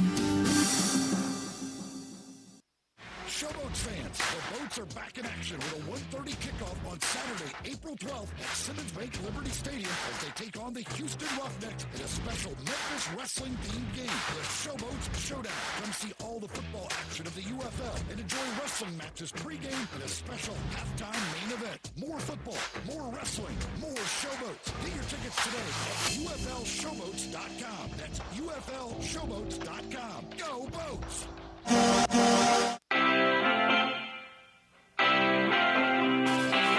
Sports 56 mornings on Sports 56. This hour brought to you by James Flores. Once again, Greg Gaston. So over at On 3, they're doubling down on their story about Nico renegotiating. Ari Wasserman is saying that not only is what Pete Nakos reported about Nico and Tennessee absolutely correct, there is a fundamental misunderstanding of what clickbait actually means. Because I guess they said, a lot of people complaining that was clickbait. Clickbait is when you put a sexy headline or something like that and you click it and there's very little to nothing in the story. That doesn't come from a reporter who has been reporting his ass off for years. You may not like what you're reading, but attacking the reporter because you can't handle it is a bush league and stupid. Pete is a pro. So again, that's a same guy from On 3 supporting another guy from On 3. But he continues to say that they are renegotiating, and Nico's father has come out and said they aren't renegotiating. All right, from the Masters. Justin Rose has given back that birdie he had earlier in the round, so he is even through 6, is at 7 under, 3-stroke lead over, now it's a 3-stroke lead over Bryson DeChambeau, who has an early birdie. Ludwig Oberg, who's even through 2, and Corey Connors and Scotty Scheffler, who have not yet started their second round. So Rose by 3 over to Shambo, Oberg, Connors, and Scheffler. It's pretty amazing. I'm looking at scores. There are 3 golfers at 2 under par so far today. That's it. That's the best round. The weather is pretty similar to yesterday, but the greens will continue to be tougher and tougher as the rounds move along. So today, tomorrow, and then Sunday should be the most difficult. They're not going to get rain. They're going to get harder and faster. But at 2 under par through 3 holes, not 3 holes, through 9 holes today, Jose Maria Olazabal trying to make the cut. He shot a 77 yesterday, but is now 2 under par, so he's back to +3. The projected cut right now is moved to +1. So there you go. That's not the 10-stroke deal, because Rose is 7 under, and yeah, I think they got rid of that a few years ago. yeah, and +1 is the projected cut right now. Other than that, let the fireworks begin. Should be another interesting day. Daniel Berger, who has had success in Memphis, 1 under par today through 5. He's up to 2 under. Here comes Victor Hovland at 2 under now. He's 1 under. Shane Lowry is 1 under for his round just through 2 holes. He's 2 under. Rory McIlroy, 1 under through 2, so he gets to 1 under after yesterday just imploding with those double bogeys on 15 and 17 as he wrapped up an even round 72 when it probably should have been a 68, maybe even a 67. All right. The Grizzlies at Denver tonight. Do they win or lose? Elijah? I'm going to have to chalk it up as a loss tonight, unfortunately. I just think the back-to-back is a little too tough, a little too steep. I do think that they will have a better defensive performance, though. I hope they show some spine, man. I think they lose, though. All right. Sunday against Dallas, win or lose? I think that's a win. I think that they'll come prepared to really give it to the Mavericks on Sunday. They win. They win on Sunday. All right. Minnesota against Brooklyn and Utah. 2 wins. Minnesota, Brooklyn, Utah. Yep, 2 wins. Denver, so we get the win against Memphis at Houston. Win or loss? Houston will probably be resting guys. I'll say it's a win. Okay. Yeah, if they're resting guys, I go Denver. If they're not, I'm going to go Houston. Like if they need to have a tune-up before the playoffs start. I don't know. They'll rest guys.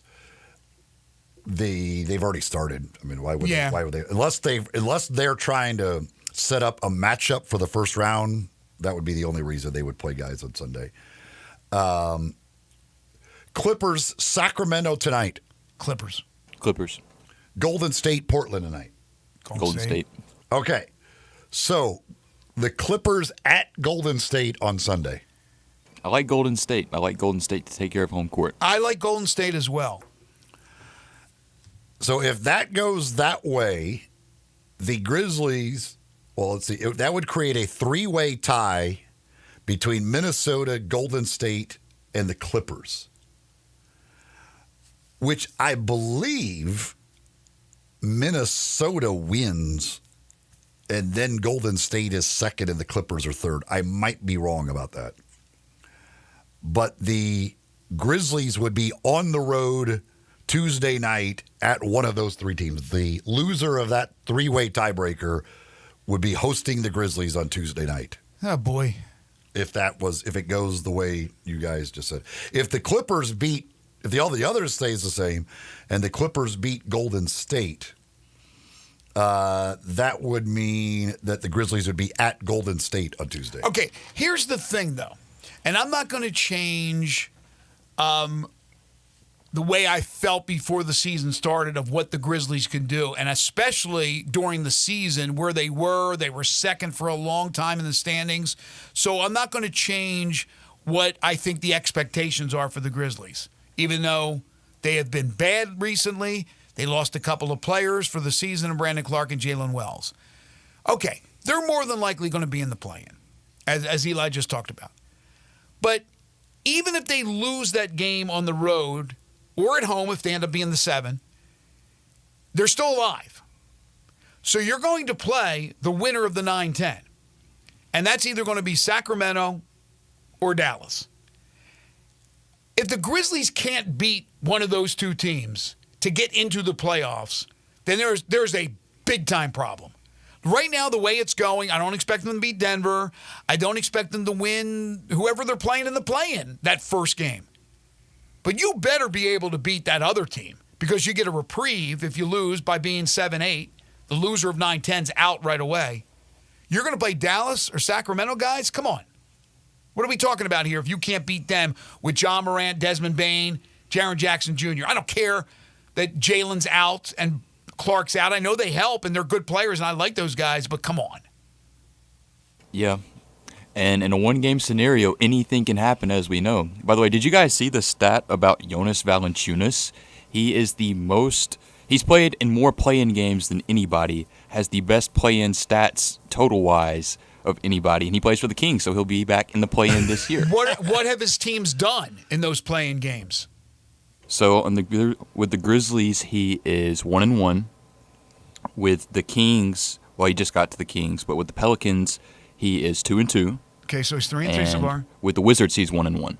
It's like kissing your sister. And all of those stats don't count for anything. They don't count on his career stats because they don't exist in the world. Floating in space. They are just floating out there, and nobody knows. They're not regular season stats. They're not postseason stats. They're just out there somewhere in the abyss. So maybe Jonas owns the key of what the Grizzlies' fortunes will be. But I mean, you kind of poo-pooed it a little bit, but I understand what you're saying. Like anything can happen in a one-game scenario. I understand that. But the Grizzlies would have home court in that scenario, right, against either Dallas or Sacramento. Kyrie Irving's done for the year. I think Kyrie Irving's a little better than Jalen Wells or Brandon Clark. I mean, come on. You got Anthony Davis, and you got some other guys who are good supplementary players. And you're talking about Ja, Dez, and Tripp are these great players that we think they are, and they are. Then you beat Dallas, and you beat Sacramento. Sacramento, I don't know what's happened the last few weeks. It seemed like they had their act together, and they have stars. I understand that. But you better be able to beat the 9th or 10th place team in a one-game scenario at home. Yeah, I don't think anybody's disagreeing with you. Okay. But then if they miss the playoffs, it is a colossal disaster. Right. And then you get in, again, you're going to end up having, in that scenario, you play Oklahoma City, right? Mm-hmm. And you're toast. But at least you're into the damn playoffs. The fact that we're even talking about this now, that they're going to miss the playoffs and be in the play-in, that's just, it's unbelievable. I mean, they were solidly in second place for a long time. And then it just went kaput. And this isn't all in Taylor Jenkins. Let's be honest. If they lose 2 playing games, Taylor will have nothing to do with that. He'll have nothing to do with it. And you got to look a little bit at management, don't you? So we'll see what happens tonight in Denver. Altitude, quick turnaround. Looks like Thomas Isolo has already waved the white flag, talking about that scenario. Yeah, we can talk about it. Coach, man, you don't talk about it. Get your team ready to go and see if you can knock off Denver. You know, maybe you can hold Jokic to a 50-point triple-double, and we'll see what happens. That's going to do it for us today and for this week. We want to thank you, folks. Thanks for listening. Thanks for your calls and texts. We always do appreciate it. Thanks to John Varlos for joining us on the show. We're back Monday morning, bright and early, 7 a.m. We'll talk about everything that happened over the weekend. We'll have a Masters champion by then. We'll know where the Grizzlies are going, or are they staying home for the playoffs or the play-in. And also Matt Reiser will join us from the University of Memphis baseball team, as he does each and every Monday during the Tiger baseball season. Wolo and Friends on Sports 56 is coming up next, so stay tuned for that. For Eli Savoy, for Elijah Seegers, I'm Greg Gaston. Have a great weekend, everyone.